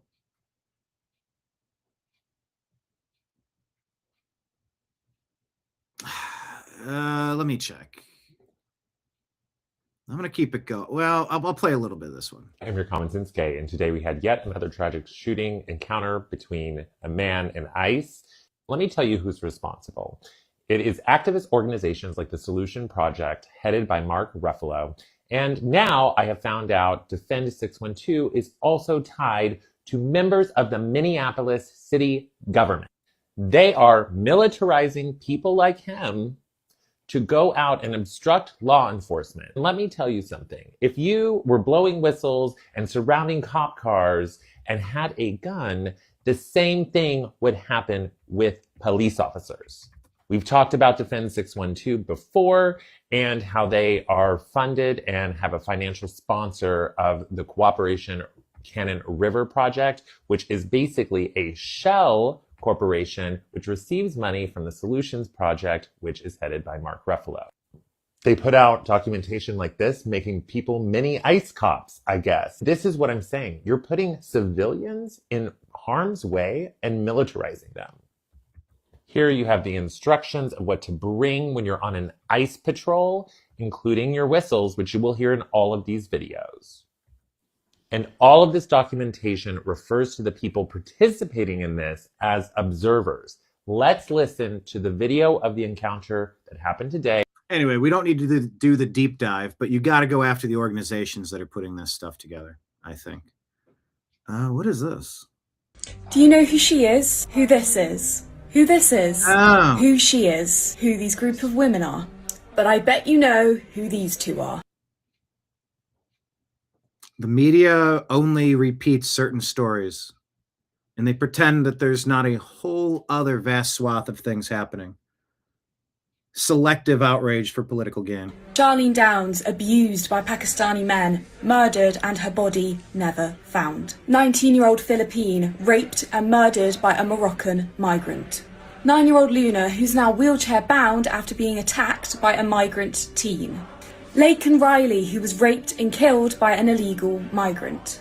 And these women, just a fraction of the hundreds of thousands that have been raped, murdered, assaulted and abused across the West. But the left would rather you know about George Floyd, a criminal, and Renee Good, who died fighting to protect the very people that harm us. The white saviour complex has got to stop. We must reverse mass migration and put our people first. Do you know... Who is that? Europa.com? All right. Compare the amount of time that some stories get versus the amount of time other stories get. You said in the comments, like, see, now they got us distracted. Now we're talking about these two things, and we're not talking about the waste, fraud, and abuse. By the way, do you see Dr. Oz going to Los Angeles? Do you realize this is not just a Minneapolis thing? It's not just a Somali thing. It's an across-the-country thing to steal the cities, to steal the ballots, to steal the elections, to install a permanent deep state that you can never vote your way out of, to overthrow a nation like they did in Venezuela, like they did in 2020, allegedly somewhere. Go to CISA.gov/rumor control to get countervailing views on the 2020 election.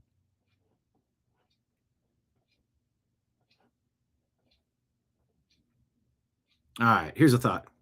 Well, maybe they're coming here because we ruined their countries. Have you heard that argument? Maybe migrants are coming here because we ruined their countries. Brother, we dropped 2 portable suns on Japan, restricted their military. We dropped 2 portable suns on Japan and restricted their military. And sanctioned them, and they're still as developed as any other Western country. Perhaps more so if you look at those pictures of Japan, how they've built. I'm starting to think that it's actually just the people that make a country great. Well, people with a shared sense of ideals, motivation, camaraderie, expectations. We've lost this expectations thing where it's okay to just take. Bribe. You get the point. If the people make a country, you should only accept the best of the best people, period. Just like a college. Representative Anna Paulina Luna here says, what we're witnessing is a national reality break, where half of the country is openly siding with criminal illegal aliens over American citizens and the enforcement of federal law. They're fighting against their own safety, sovereignty, and self-interest. It's pure cognitive dissonance. Preach. If self-preservation is an instinct that you possess, I suggest you do what I say when I say. If my help isn't wanted here, gentlemen, best of luck to you. That's the wolf in Pulp Fiction. But if you do what I say when I say, it's time. It's past time. So what is the extent of the shenanigans in Somalia? Here's Dave Rubin talking with Ayaan Hirsi Ali. Since Ilhan is the representative from there and seems to be at the center of this, I mean, do you think she's sort of equal parts all three of those things? Ilhan is 100% clan-oriented. And again, the other thing you have to understand is the Muslim Brotherhood in Minnesota and elsewhere in America is decentralized, and it's all delegated to, the Somalis. So the Council of American Islamic Relations in Minnesota is led by, the head of that is a Somali. So he's still advancing the Muslim Brotherhood agenda. He's a Muslim, etc. And then obviously the largest membership are Somalis. So there's this hybrid symbiotic relationship that these two groups have. And so Ilhan Omar has to navigate that. And then she also has to navigate the Democratic Party, and she has to navigate the opposition, the Republican Party, the And it's almost too much to juggle. Trump administration that is now onto this cabal, onto this threesome, and they have to figure out how they're going to deal with it.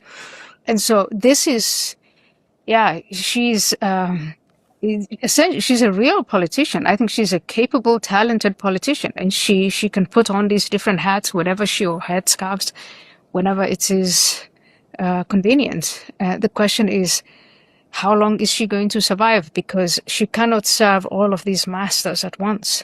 So stay tuned. It's about to get real for Ilhan. I think she knows it. I think that's why many people are suggesting that they threw a Hail Mary with that squirting apple cider on you hoax.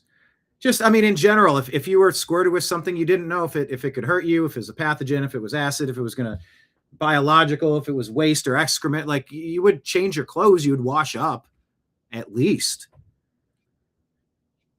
And she looks directly at him right before he moves, almost as here's your signal, and she couldn't help herself. It was like a tick. It was like a tell in poker. Lake Leon says Japan is beautiful. All the cars and trucks are even clean. No dirt on them. That sounds great. All right, full screen on that one. Will Kane talking about Europe and what has happened to it. If you want to see what they're aiming at, look at Europe. The Migration Research Institute, Europe is turning into essentially one big no-go zone, which means police and social workers and ambulances don't enter or must be protected if they do enter this zone. There are an estimated 900 uncontrolled areas throughout Europe. 65 no-go zones in Sweden.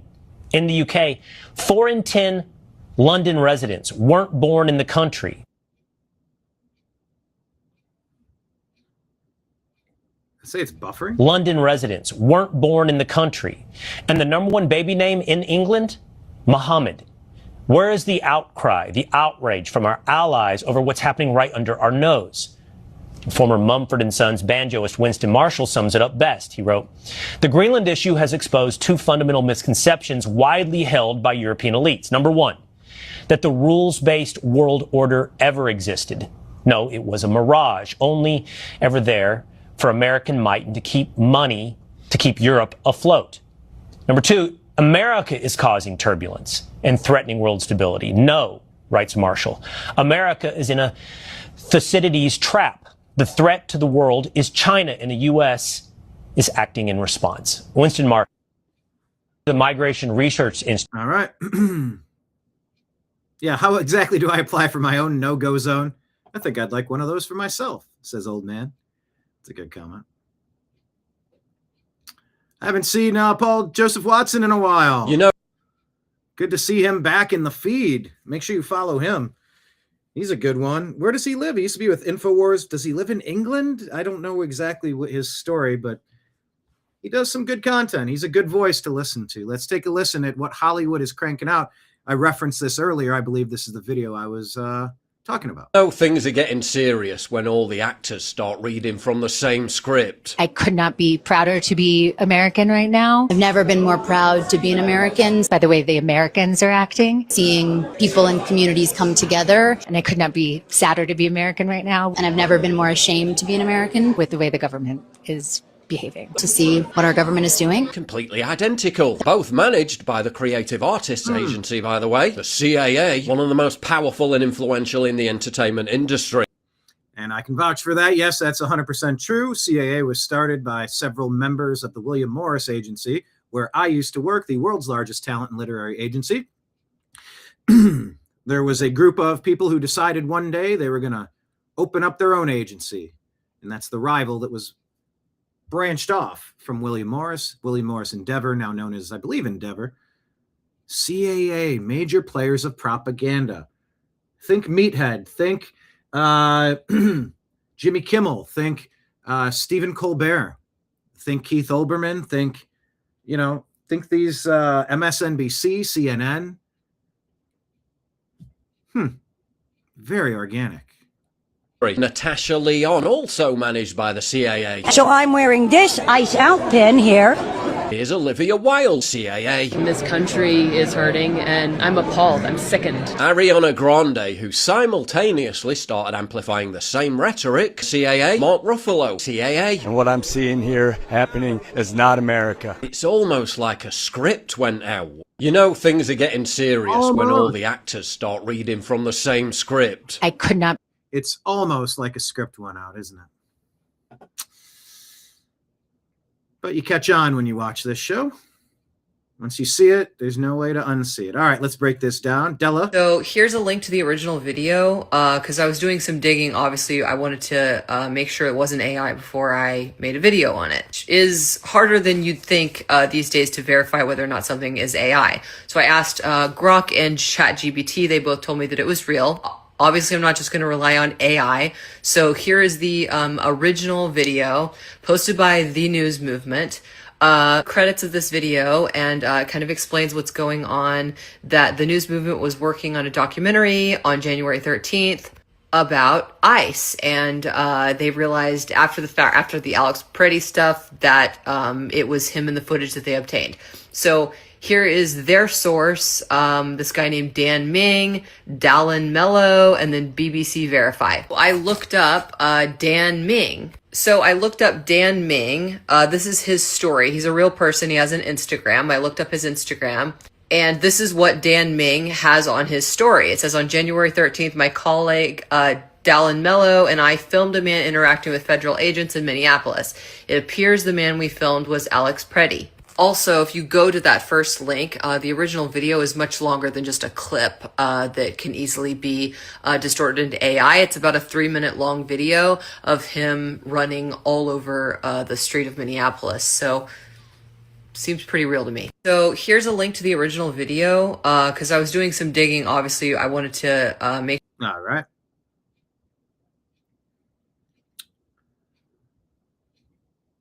I touched on this before. Pierce County Dad. Did you hear this story about what happened up in the state of Washington? Did you hear this one? Hang on.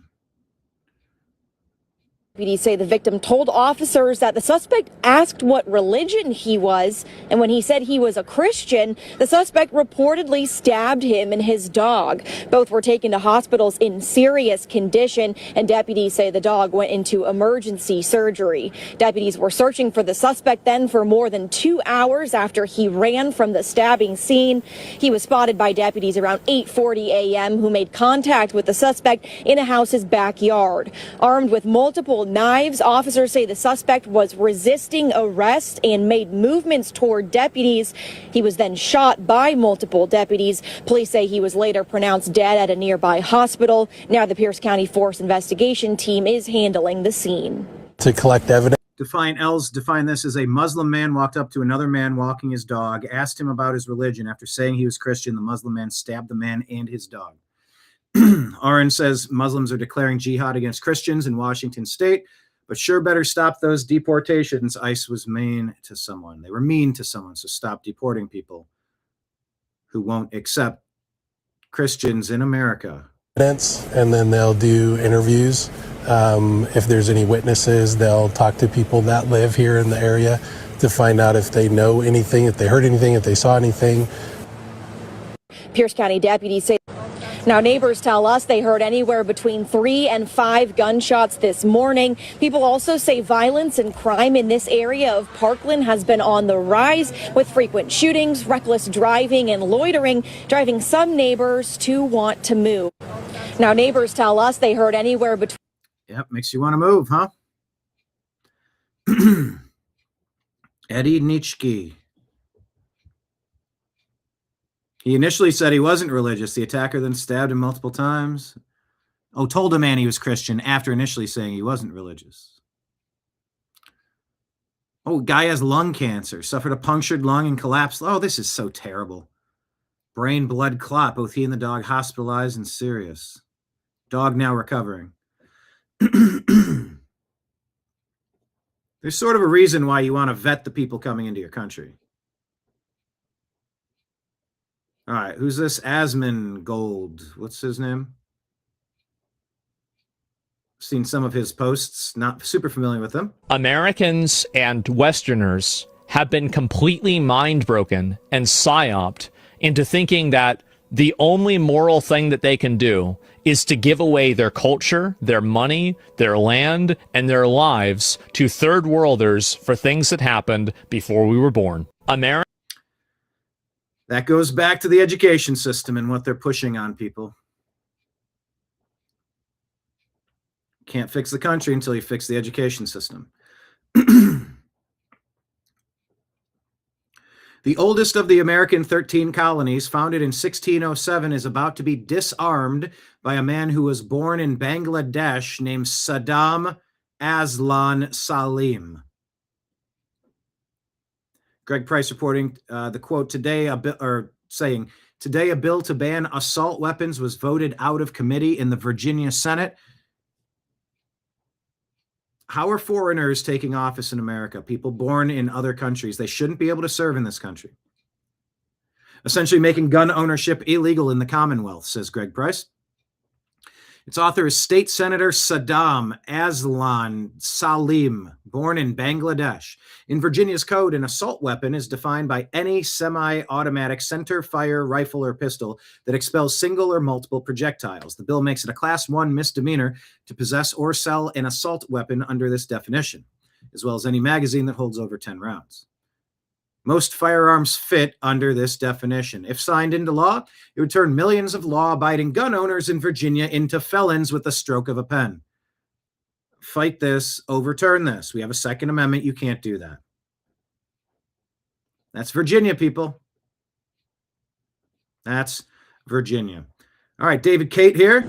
This is a report about FBI agents securing ballot boxes leaving the facility. Take a watch. May look Fulton County Elections Office. like random truck boxes, but Jason, explain to us what is currently happening 10 feet away from us. Yeah, David, this is a beautiful day. We've been trying to get these ballots, everything from 2020. So are these the famous room that's been under lock and key this whole time, and they've kept playing games, and we've missed deadline after deadline, and they were supposed to turn it over, but they refused, violating court orders? Is this the same room?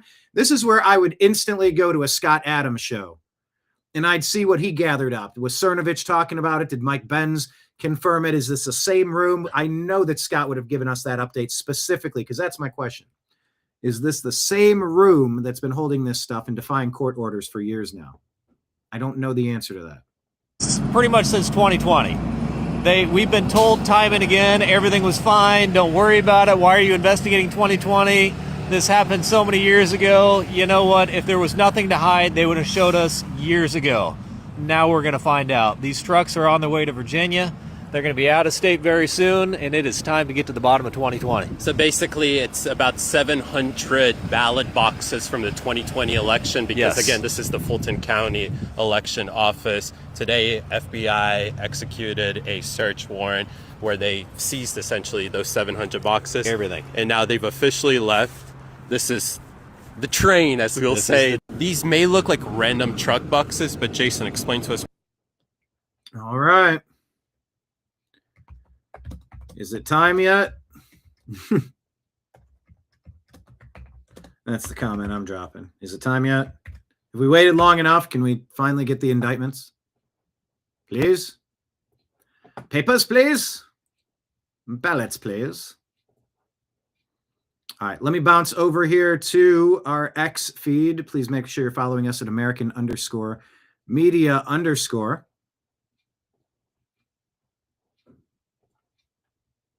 Oh, yeah, I can do it this way. There you go. Patriot Warrior Texas. Trash Panda approved. We've got bananas with rice. Bananas with rice. That lady was arrested, right? With rice arrest. Let's see if there's a story on this. Kenyan mother arrested after poisoning. No, hold on. Dustin Grage. Where's a... Okay, Greg Price. I'll Brianna Morello, too. Met her in Milwaukee. Oh, okay, so Pam Bondi has released these photos. Let's remind you the type of people that the Democrats want to import into America. To make America a better place, to make sure all of our boats raise to a higher level. The best and the brightest. This lady came out and gave a press conference, and I couldn't believe what I was watching. And now that person's been arrested for committing criminal acts. It's one thing to sneak into someone's house. It's another to disrespect them. If she's getting arrested, they're saying she committed criminal acts. But she was trying to explain that, you know, there's a lot of benefits to bringing in people that have different traditions and education levels and knowledge and articulation. And it'll really make us, it's our strength to welcome people in. Even though every college has admission standards, heaven has a gate. Yeah, this lady became famous because of her little speech here. That's what Patriot Warrior Texas was putting in that trash pandas, eating bananas and rice. So I'm Somali. I'm proud to be Somali. To me, being Somali isn't just eating bananas with rice. It's a lot. It's like it's an interesting thing. It's very hard to describe what it means to be Somali and what it means to be American, but it's like a cultural fusion. It's kind of like the bananas and rice. You know, people don't really see, like, you know, it's a Personally, therefore, I think. Oh, that's the clip. Okay, let me see if I can find that. That was okay. Send an X link to the video of the pageant.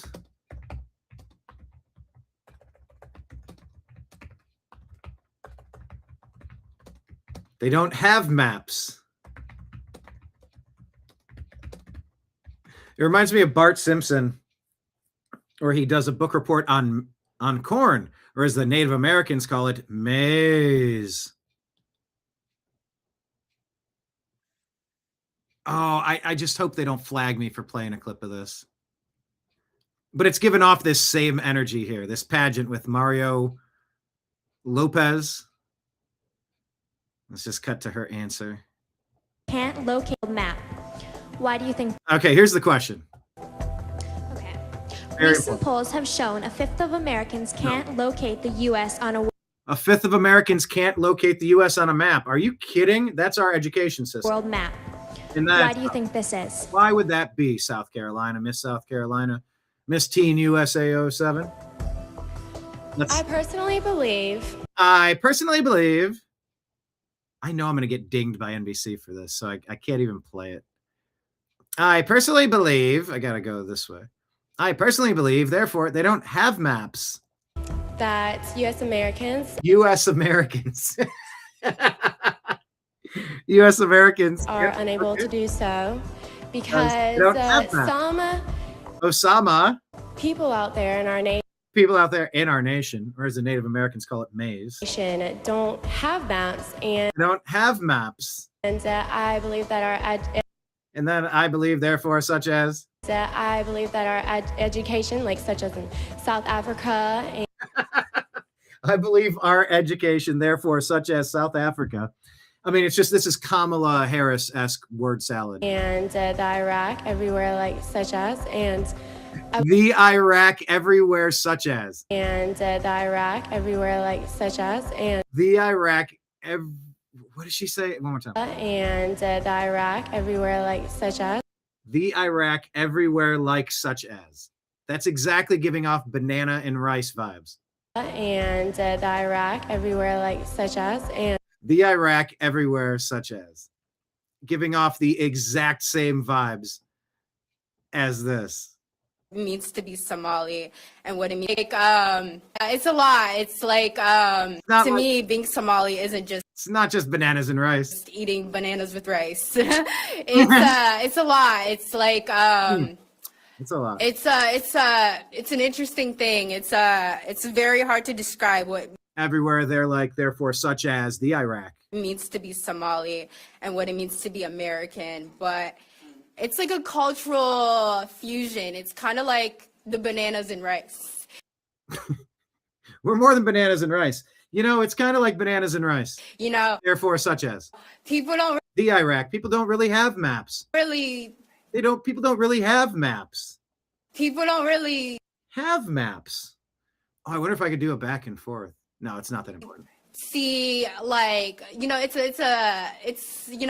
Yeah, use your words. Really articulate yourself. Show us that intelligence, that, you know, that brain power. Let's hear you articulate. People don't think, oh, you can eat bananas with rice, but I thought your opening salvo, the whole main point of this thesis is that it's not like bananas and rice, and you proceed to say bananas and rice 2 or 3 or 4 more times. That's what it's like to be Somali and American. It's like that combination of banana and rice, but therefore, such as the Iraq. You're gonna get what I mean.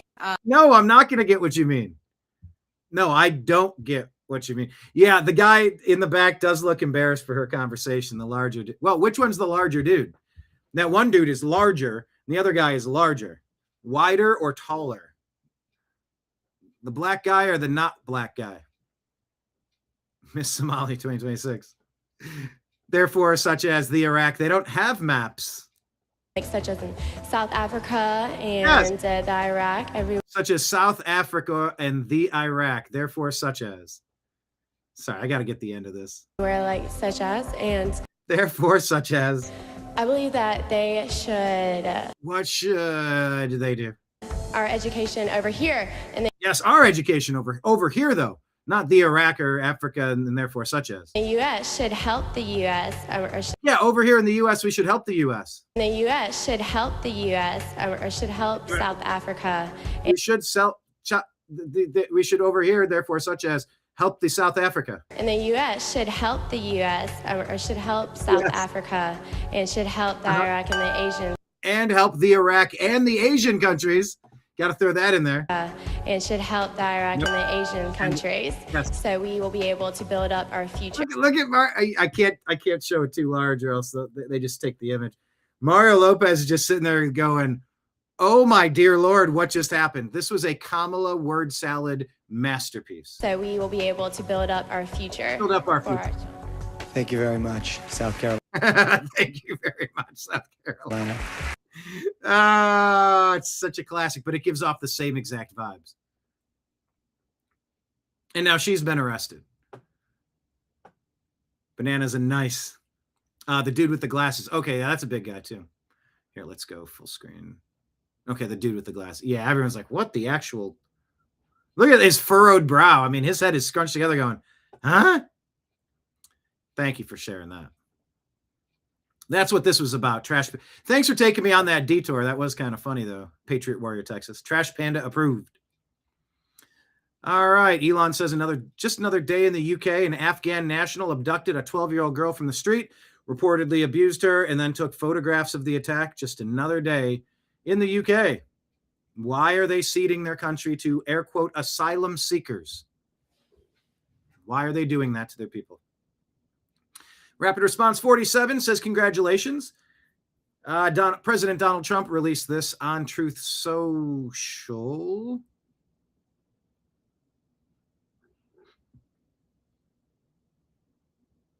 Lake Leon, I wonder where that girl's at now. Hope she's not a school teacher. Miss South Carolina, was it? Yeah, you're right, Kenneth. To see, she did suffer a head wound. What was that? What was that about? What was the Band-Aid about? Do we know? Can we put her? Well, we can put both of them in the Real Women of Genius. This one goes out to you, Miss South Carolina. It's therefore such as the Iraq, Africa. We need to bring those commercials back. Those are timeless. Bring back those commercials.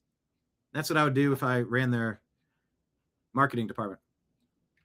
President Trump says, I'm pleased to nominate Colin McDonald to serve as the first ever Assistant Attorney General for National Fraud Enforcement, a new division at the Department of Justice, which I created to catch and stop fraudsters that have been stealing from the American people. My administration has uncovered fraud schemes in states like Minnesota and California, where these thieves have stolen hundreds of billions of taxpayer dollars. Colin McSmart is a very smart, tough, and highly respected America First federal prosecutor who has successfully delivered justice in some of the most difficult and high-stakes cases our country has ever seen. Together, we will end the fraud and restore integrity to our federal programs. Congratulations, Colin. Stop the scams. So buckle up, people. It's happening. Let's show you this guy because you don't dislike him enough. Eric Daughtry sharing this. Bob France on his morning show, Strictly Speaking. Go follow that one on Rumble and YouTube.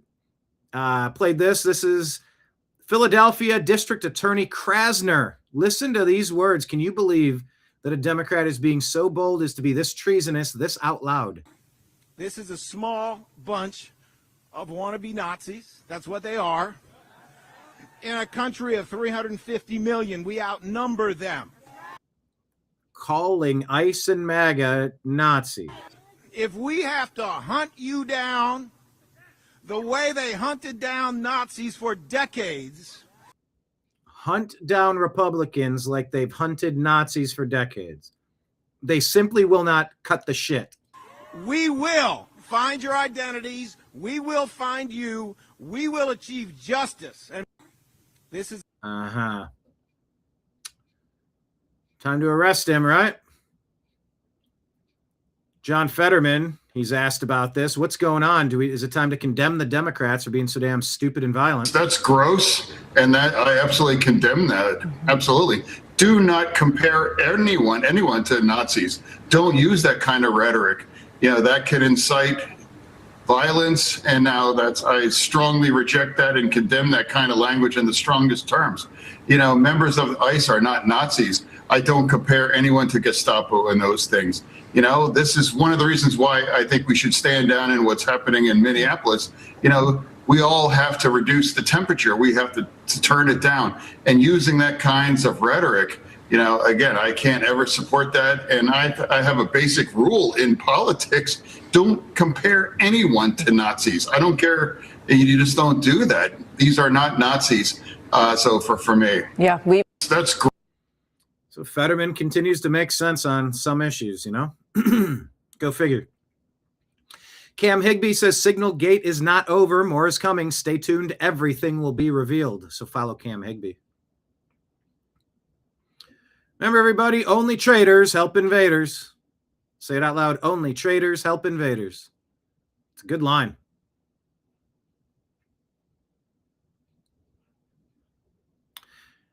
Dear Republicans in Congress, says Zero Wealth 17. Dear Republicans in Congress, nobody wants congressional hearings for the fraud uncovered. We want criminal arrests and referrals. Thank you for your attention to this matter. Criminal referrals and then arrests. Thank you for your attention to this matter. Well said. Attorney General Pam Bondi says Minnesota arrests. I'm on the ground in Minneapolis today.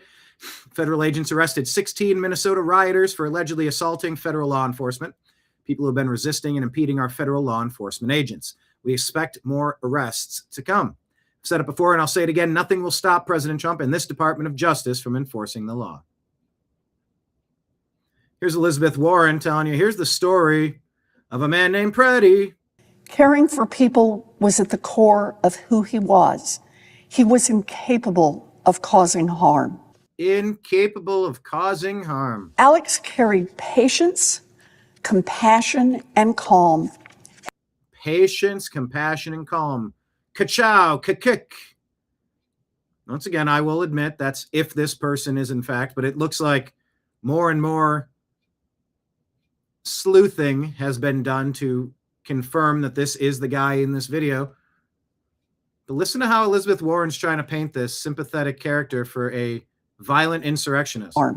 Alex carried patience, compassion, and calm. Look at the calm when he kicks the taillight out. It's a steady light within him. Actually, let me rewind it. Did we see? Can we see a sidearm here on his? So we get an okay look, but he's doing this thing with his arm where the elbow is out wide, like he's getting ready to draw it, like the OK Corral.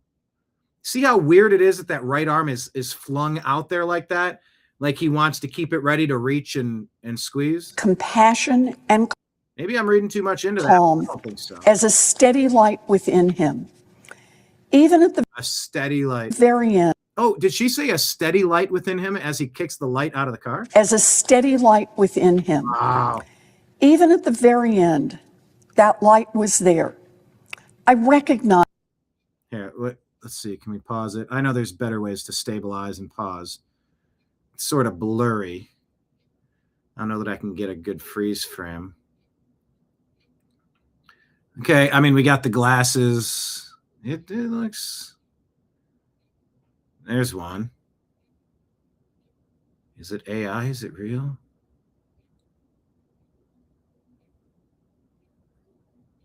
Do we see a sidearm on his side? What's that sticking? Oh, is that it right there? And is that a pistol facing straight down toward his crotch? That bump on his belly? There's something protruding right there. Is that a handgun? Is that the... You see that? Something sticking out right there.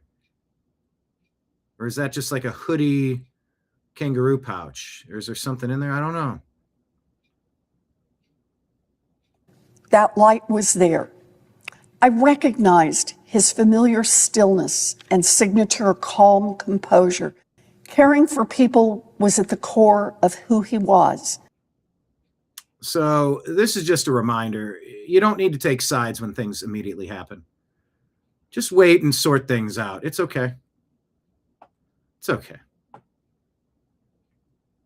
Hey, let's check on the real story, the treason. You can call it treason, stealing a country's resources to conquer and overthrow a city and then a state for congressional representation and stealing our money to send it overseas. That's treason. You mentioned this fraud investigation and the reason that they're here. Is there anything you think, when you look back, you could have done differently to prevent them from showing up and doing what they're doing here? Tim Waltz, could you have done something different so that the feds wouldn't be showing up to find all the fraud? Look at how skinny and defeated this guy looks. Slouched over. No, they were coming anyway. It was all make-believe that we'd been at it. Every state had this. And look, make-believe. Every state had this. I do think there has to be accountability in this. No one in state Elmer Fudd government was implicated. This happens all over. People did this. That's going to be their line. Apparently, that's what they're going with for a defense. They've taken some time to come up with their lawyers. They said, oh, this stuff happens. Happens all over. People did this. Some people did some things. We got it caught. We put him in jail or whatever. You mentioned this. Put him in jail or whatever. Thank you, MSNBC, MS Now. It's all make-believe. So Adam Schiff says the midterms are 10 months away, but Donald Trump is already meddling in them. Why a raid in Georgia today should concern everyone. Liz Harrington says, hey, the Democrats are all saying the raid on Fulton County is interfering with the midterm elections. They're right. Exposing the fraud in our elections will interfere with their ability to steal the midterms. They're all but admitting that they cheat. Liz Harrington says a November 19, 2020 Fulton County email says just some quick adjustments and corrections, like 4,081 false Biden votes in a race they said was decided by 11,779 votes.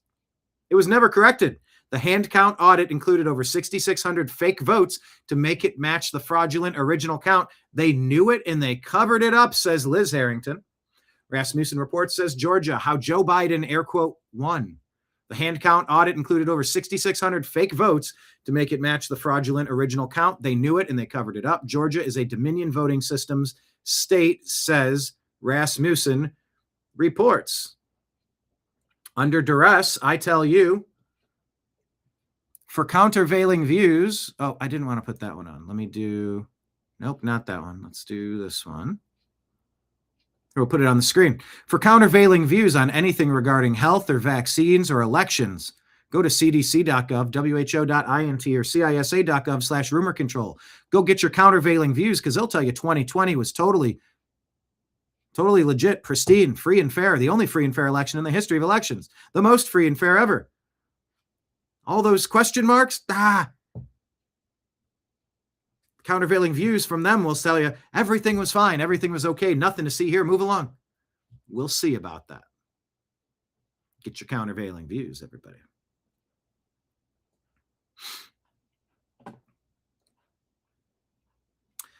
Glenn Beck is talking about what is being done to uncover the problems in our country, but what's taken so long?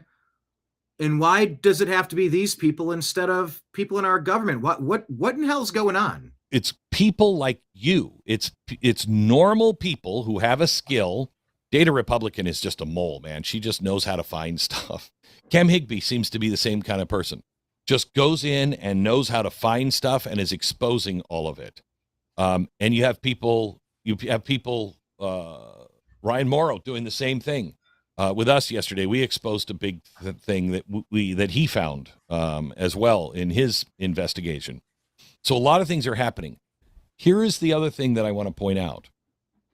The federal government, Donald Trump, just issued a statement today asking for certain things and saying there's no quarter on this. You are going to do these things, and that is enforce the federal law.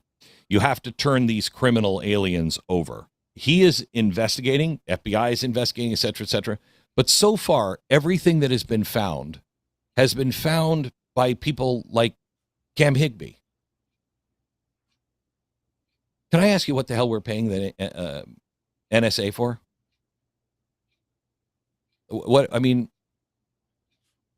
They have, I don't remember what the spooky computer is called, Colossus, that has every keystroke you've ever made. We have an insurrection going on, and the NSA is not able to track this stuff down and connect all the dots. What the hell did we pay for? Because I know they can track down anything that if you're doing something, they're going to track that down. What? This is the thing that we need to start asking the government. What the hell did we pay for? Why did we have to give all of this, ground on the Patriot Act? You're recording every keystroke every American makes. We know it. It's true. So why the hell are we having Cam Higbee being the one that is saying, by the way, did you see this?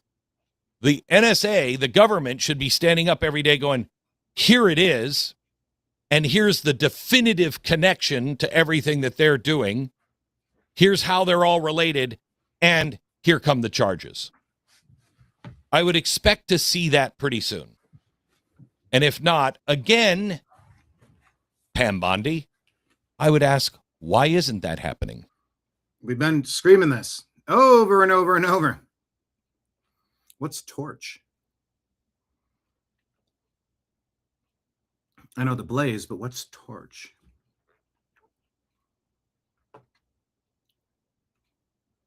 Mike Benz asks why the AFL-CIO, the largest confederation of unions in America, is being subsidized by U.S. taxpayers. He says AFL-CIO, one of the lead organizers of the Minnesota insurgency, NED's union arm, Solidarity Center, is literally legally housed inside AFL-CIO. The AFL-CIO president is the NED Solidarity Center board chair. Republicans just gave it through NED $35 million of NED's $315. Okay. James O'Keefe goes undercover in the Minnesota mob and was surrounded as agitators admitted what groups they worked with on hidden camera.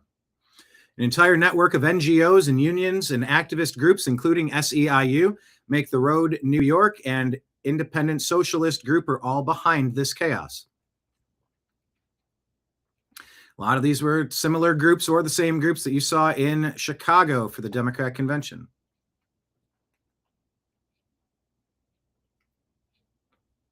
Buck Sexton says, if you think she'll be embarrassed by the truth about Preddy, this Ana Navarro, you misunderstand the nature of CNN. She's paid to say whatever her audience wants to hear.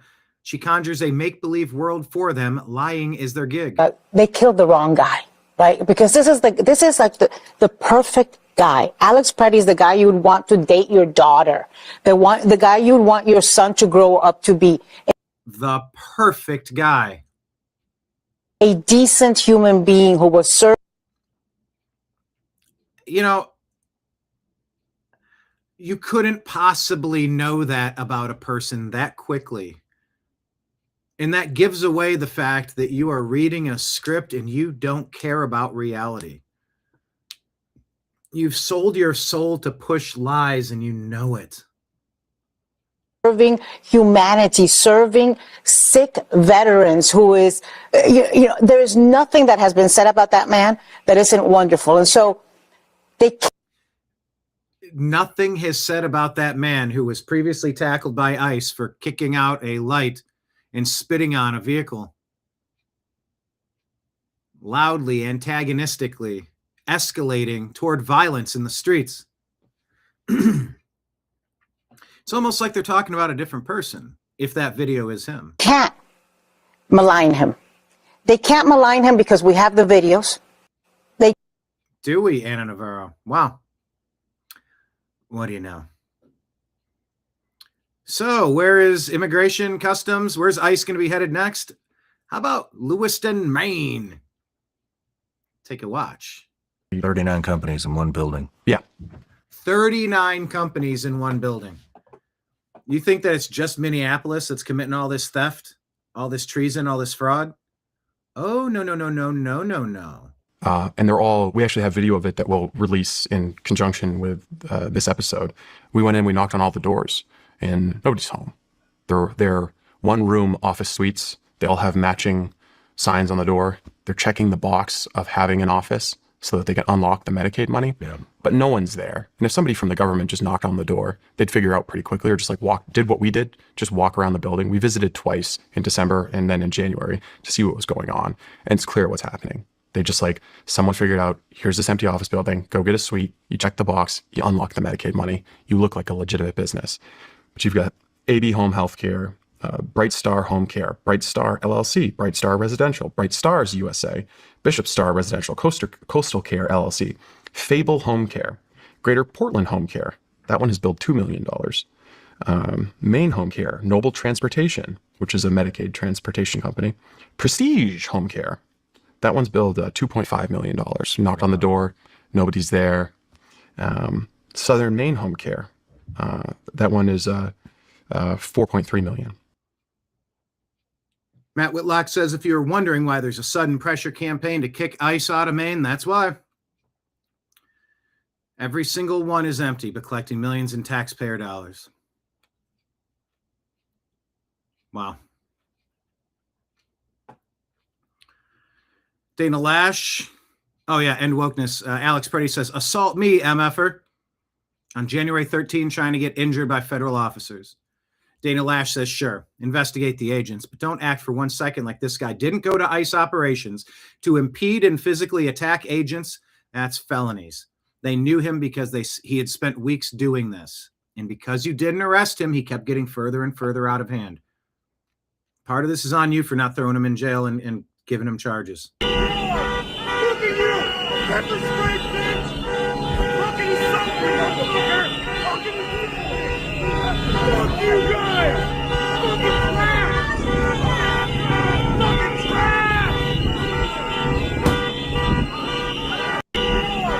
Look at you! Pepper spray, bitch! Fucking something, motherfucker! Fuck you guys! Fucking trash! Fucking trash!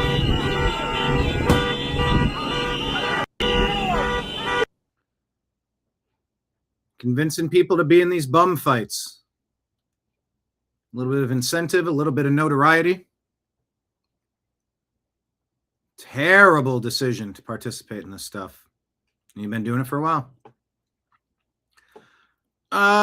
Let's see. Elon calls it extremely concerning that ChatGPT ultimately took this guy's life, telling him this guy which thing to use to H himself was strong enough to suspend him. Don't let your loved ones use ChatGPT.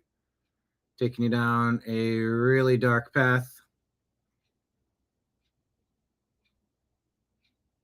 Even recognize. So beware of AI. What is this? Former owner of El Ranchito Bakery in Fresno sentenced to 3 years in prison, have to pay back $3.4 million in restitution for supplemental nutrition assistance program SNAP fraud.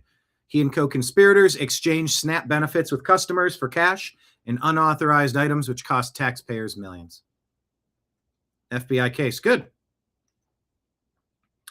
EPA moves to rescind Biden-era environmental justice regulation that gave politically favored groups special treatment for FOIA requests following AFL's formal petition to end the policy. It's a major win for equal treatment under the law. Good. Brian Cates says somebody must have talked.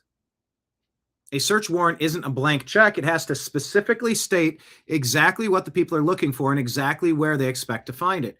And a federal judge signed it.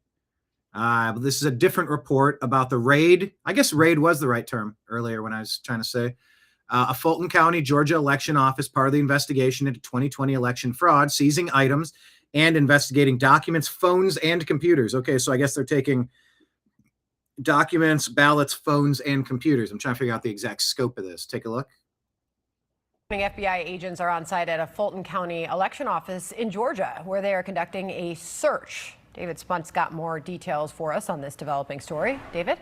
Hi, Sandra. This is a satellite office for the Fulton County Elections Office. The FBI Atlanta press office confirming this, not giving many details, saying that the FBI is executing a court-authorized law enforcement action. No other details at this time, but we do know via sources a judge signed off on this warrant, allowing these agents, as you see them, enter this building to take items from the inside. Now, we're told that this is a sealed matter before the court, meaning details are now limited. Now, agents are looking at documents, phones, computers. We are told via multiple sources this is related to the 2020 presidential election. Now, we don't know specifically what agents are taking to the FBI lab, items that may eventually become part of a federal case. You may remember President Trump was charged in Fulton County with trying to overturn the 2020 election results. That's Brad Raffensperger right there. He is the Secretary of State of Georgia. That is the Fulton County District Attorney, Fani Willis. Now, Raffensperger spoke to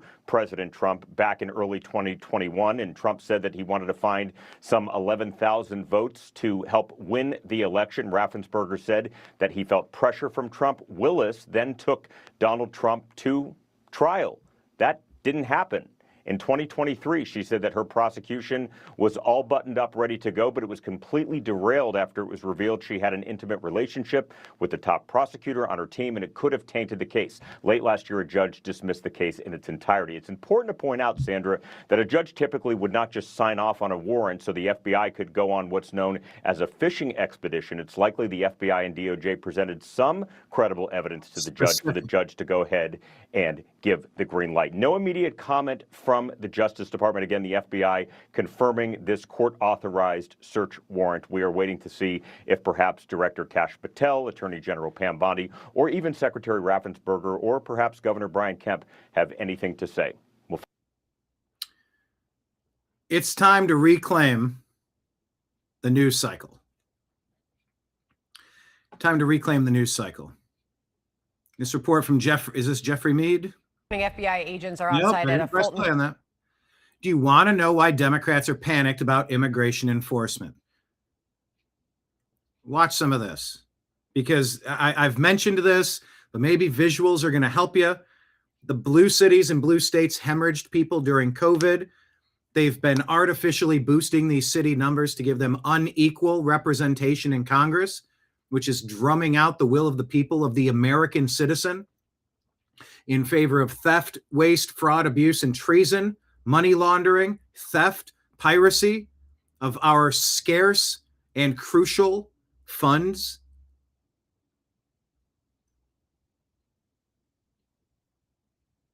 This is about a very large criminal apparatus, a mafia-style takeover coup of certain areas of the country. And in 2020, we'll see in Georgia, they're investigating the validity of what we were told were the numbers then.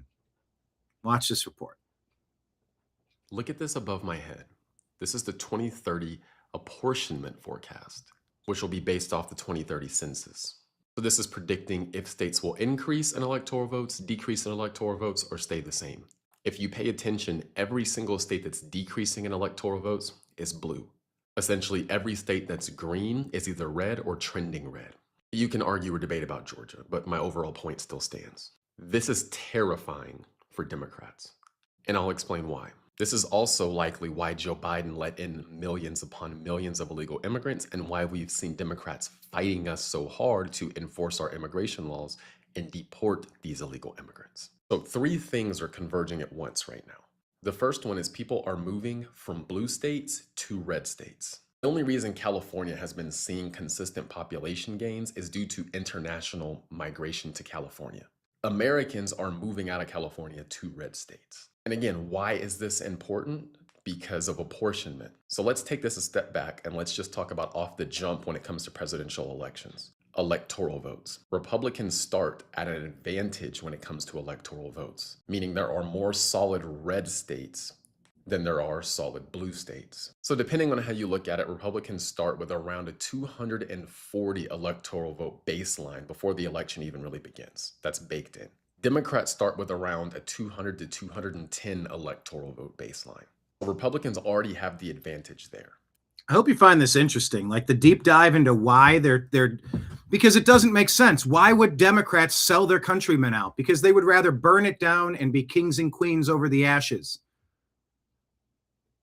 The American people don't like the Democrat Party, and many consider them to just be an illegitimate domestic terrorist organization. You look at Maduro seizing Venezuela when they did. An illegitimate government who seized control of a nation. Isn't that what a lot of people feel like happened in 2020 with Joe Biden? How do you get people like the Squad and Ilhan Omar? You import people that aren't citizens and you find ways to count them on the census to boost these areas, to get more representatives, more representation, to get to Congress and block common sense agendas. Look at Virginia. Look at the last 4 years of Joe Biden. That's not a direction America wants to move in. When you have places like California, New York, pick your liberal, your blue city state.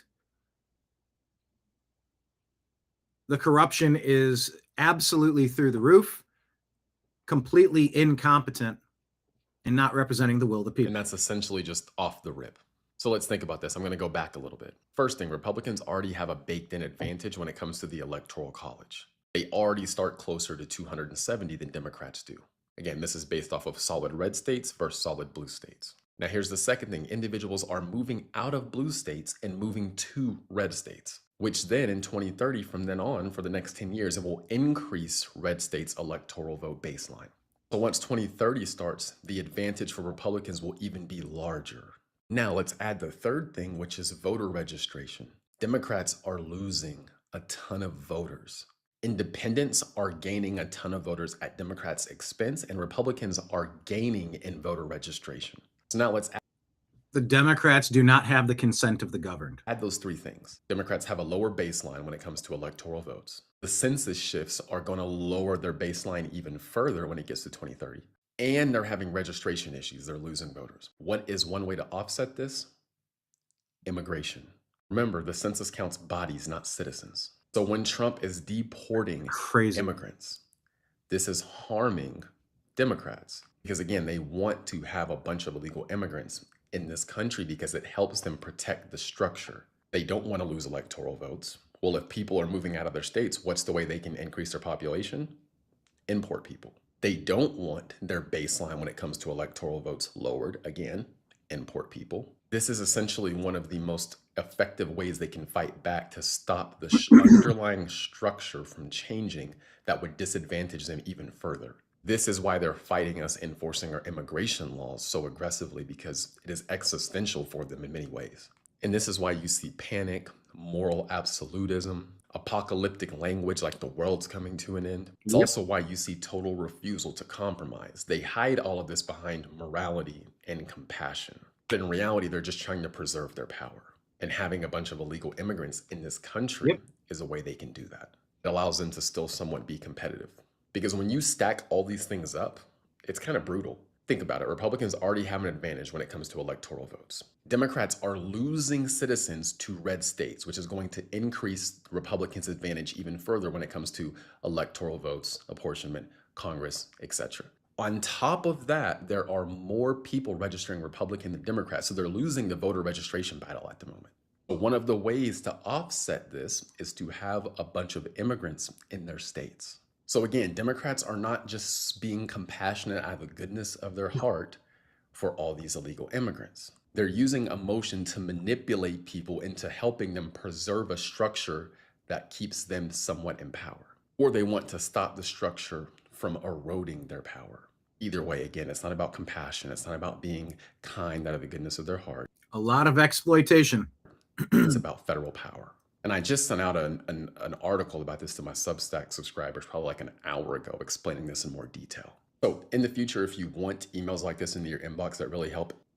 All right. That's Jeffrey Mead, M-E-A-D.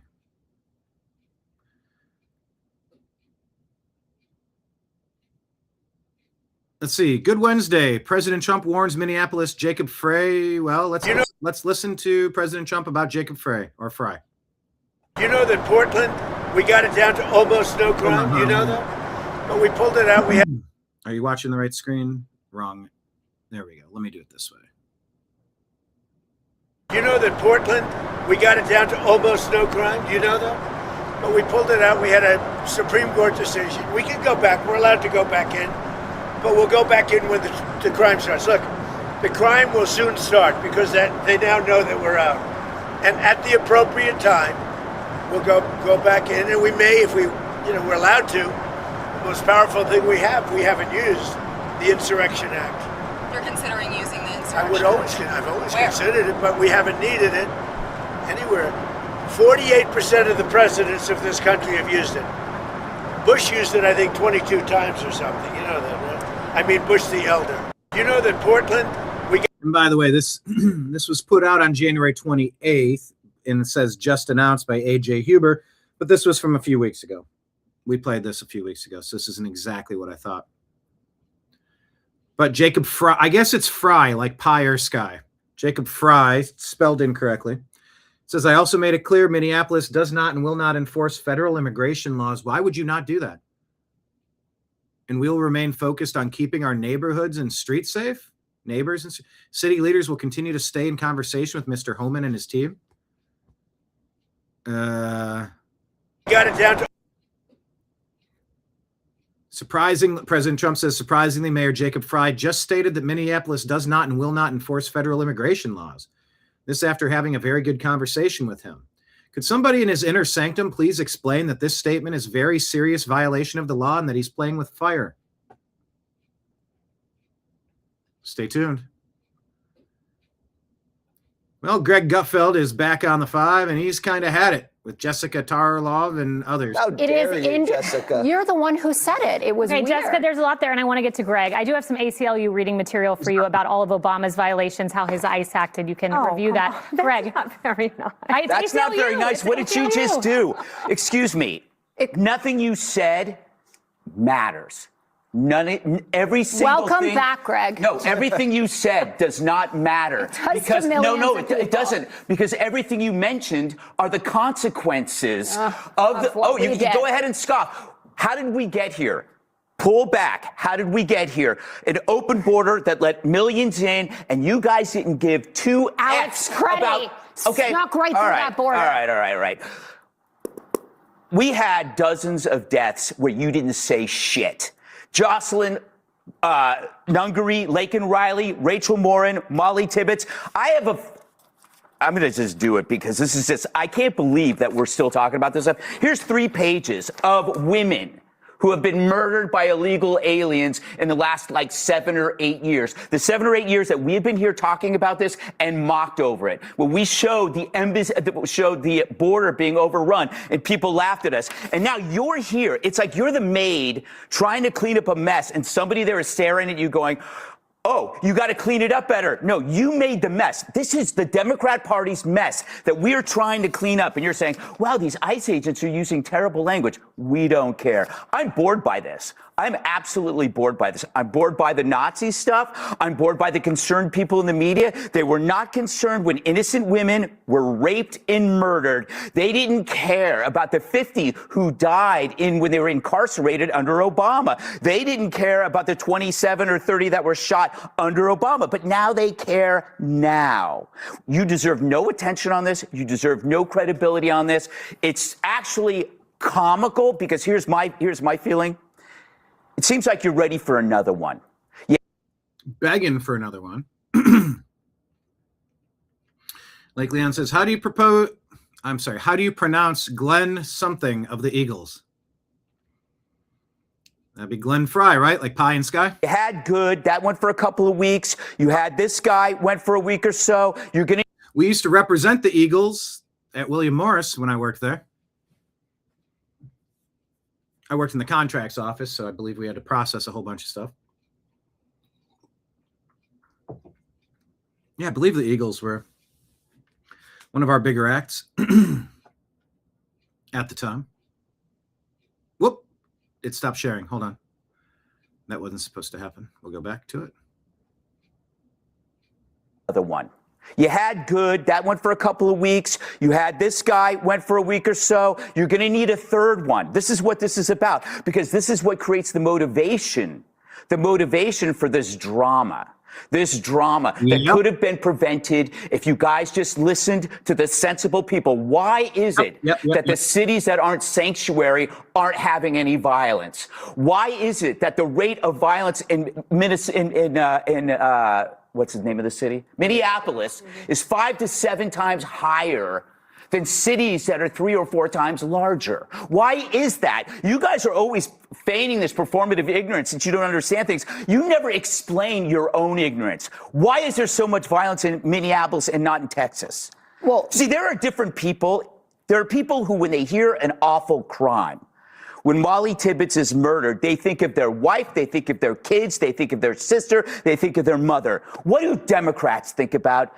There's a step before they even think about their family. They think, how does it affect my public persona? How does it affect my potential politically? How do I deal with this so that I get instant gratification and empathy? We don't think like that. We don't care. You can call me a monster that's saying all these people will get deported. I don't care. I don't care about any of this performance anymore, Jessica. It's done. And you know what? Neither does Trump. People are voted for the law. They want the law. If you want to cry about murders and rapists, do it on your own time. Just really quickly, a bunch of Democrats. Yeah, because you didn't get enough chance since I've been gone spewing this nonsense. I'm now back to correct the record that people need to hear. Okay. Well, the record is that there were a bunch of Democrats that voted for the Laken Riley Act. So that matters. And the record also shows that people who are here illegally commit crime at much lower levels. I would also notice that those who voted for the Laken Riley Oh, I can't stand that point. That's what Dan said when I interviewed him last week. Act are getting a lot of beef in their primaries. That just shows the center of the Democratic Party. Okay. All right. Just out of nowhere, she has to throw that one little point in. I've been gone spewing this nonsense. I'm now back to correct the record. The record also shows that people who are here illegally commit crime at much lower levels. People who are here illegally commit fewer crimes than Americans. That's not the metric we're using. Every single crime that happens from somebody who shouldn't have been here. Every one of those was a preventable, unnecessary crime, just like good and pretty. Not good and plenty, pretty good. Both of those were 100% preventable. They should not have happened.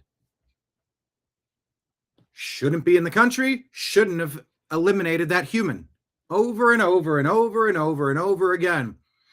But the defenders of open borders that probably lock their car doors, probably don't sleep with everyone they meet. You close your legs. You don't you don't engage physically with every person you meet. You have a little bit of discernment, just like you'd have discernment on the types of people you allow into your country. Lock their doors, lock their car doors, lock the garage, lock the trunk, lock their house. Well, those people don't commit crimes at a higher rate, so just let them all flood in. No. Because if none of them were there, none of those crimes would have happened. 100% unlikely to have happened if you weren't there to commit it from someone who had no business being in the country in the first place. Was not supposed to be here, was not invited here, did not do things the right way. You want to complain about the system? You want to say our immigration system should have more judges? Okay. You say that we should have a better fast track to this or that? I don't know. Maybe this, maybe that, a better temporary work program, maybe better systems for people to check in, and even if they don't become, okay, maybe. What about all the rest? What about everybody else lurking in the shadows? All the kids who are being abused that were funneled in here, human trafficked. Let's go get them. That's my stance. Every one of those is preventable. All the atrocities that have happened to those kids, the people trafficked over the border, 100% preventable, should have never happened. So when she does that thing that she does here at the end, that people who are here illegally commit crime at much lower levels. I would also notice that those and it's also fake, and he just laughs out loud at who that. voted for the Lake and Riley Act are getting a lot of beef in their primaries. That just shows the center of the Democratic. All right. Let's get an update. Eric Daughtry says the Florida Surgeon General Joseph Laputo just revoked the nursing license of labor and delivery nurse Lexi Lawler. Sounds like a wrestler name. For saying about Carolyn Levitt's coming child. Here you go. As a labor and delivery nurse, it gives me great joy to wish Caroline Levitt. As a former labor and delivery nurse, because you forgot the Hippocratic Oath because you're you've been led astray. As a labor and delivery nurse, it gives me great joy to wish Caroline Levitt a 4th degree tear.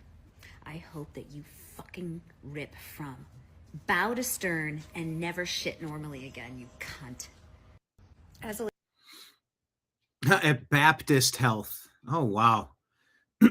No, that is not a godly woman. We said thank you for protecting patients from violent, crazy, angry, white liberal women. Her rant was vile, and she seems demented and sadistic. This woman has no business around people in need of medical care. Yeah, I don't care what knowledge base you have. You've defied the Hippocratic Oath there. Eric Daughtry says New Yorkers are in a state of shock after Ugandan Mayor Zohran Mamdani says New York City now faces something. Listen, check this out. Enjoy. We are speaking about a fiscal crisis at the scale greater than the Great Recession. Oh, are you now? And so there will not be one single thing that can answer that crisis. It will require us to pursue every single avenue. That means every single commie fever dream means looking inward into savings and efficiencies that savings and efficiencies, like not giving a single dollar to non-citizens. No. Also means raising taxes on the wealthiest New Yorkers and the most profitable corporations. There you go. If you are somebody successful, flee New York. Flee blue cities, flee blue states is the message we've had for a very long time. They hate you. It's Atlas Shrugged. Raising taxes on the wealthiest New Yorkers and the most profitable corporations. And it means recalibrating the relationship with the state. Recalibrating, word salad. Recalibrating the relationship with the state. All right. All right. Good thing an investigation was opened up on Ilhan Omar's finances and her net worth.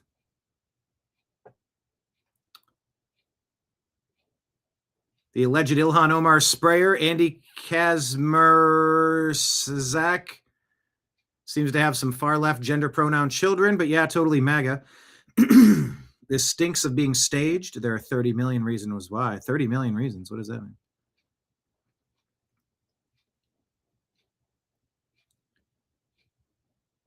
Ilhan Omar's attacker let her get up to the podium 2 times before spraying her the 3rd time. Why was he recording the first time? Why did he spray her when she was sitting feet away? Why was he placed in the first row, and why did she keep glancing toward him, waiting for the moment that she said, Christy, no, must resign, almost as if he knew the line was coming and he knew his cue. Johnny St. Pete maintains this was staged. He'll get low or cashless bail, probation or time served. Understand why part of the movie you are in, people. Everything the left does is deception. Yeah, maybe. Secretary Kristi Noem must resign or face Must resign? Oh, come on. Oh, come on. Secretary Kristi Noem must resign or Must resign? Noem must resign or face impeachment. And she looks right up at this guy, like a little tick, a little tell in poker. Or face impeachment. Or hold on, from this angle, maybe it looks less like that. Face impeachment. Maybe this angle, it actually looks less like, I don't know that her eyes even, but maybe it was just a tick. Like she did look seemingly in that same direction. Or face impeachment.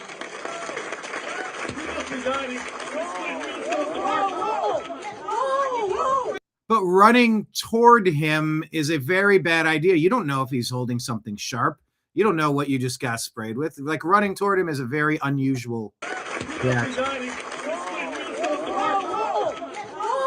He says you ought to resign.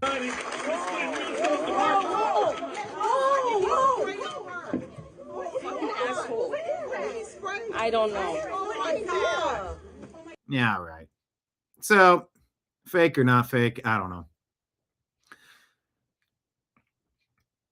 All right. That's essentially the gist of what I wanted to share with you today.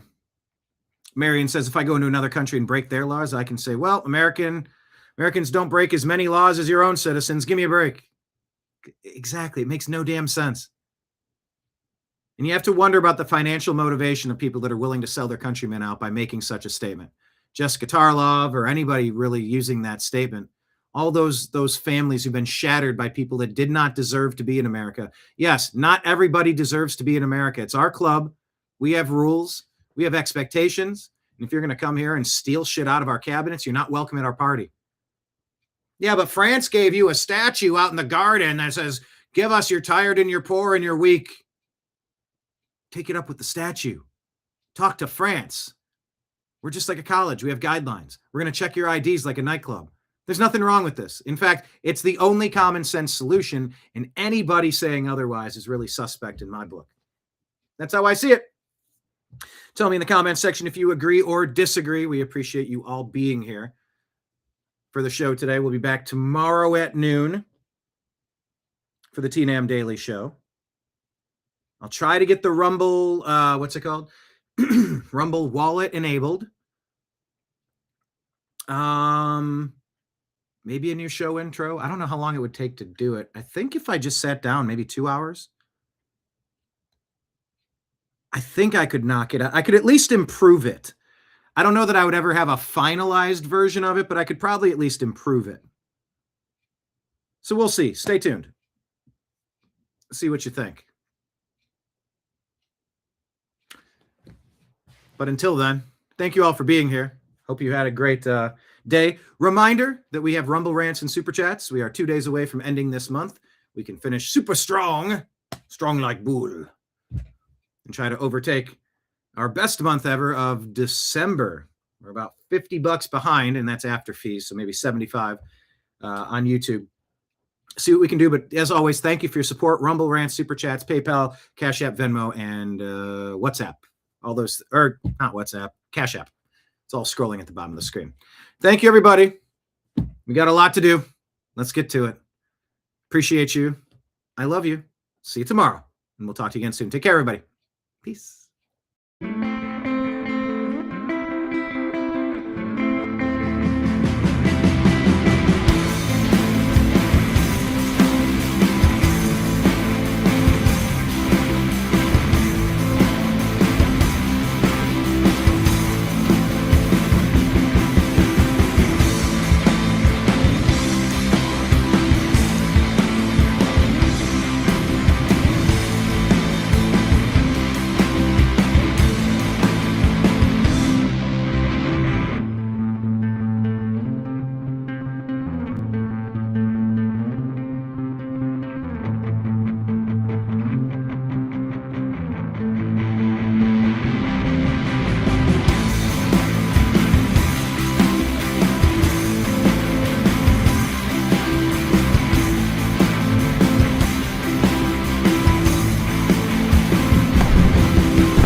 guide to the truth.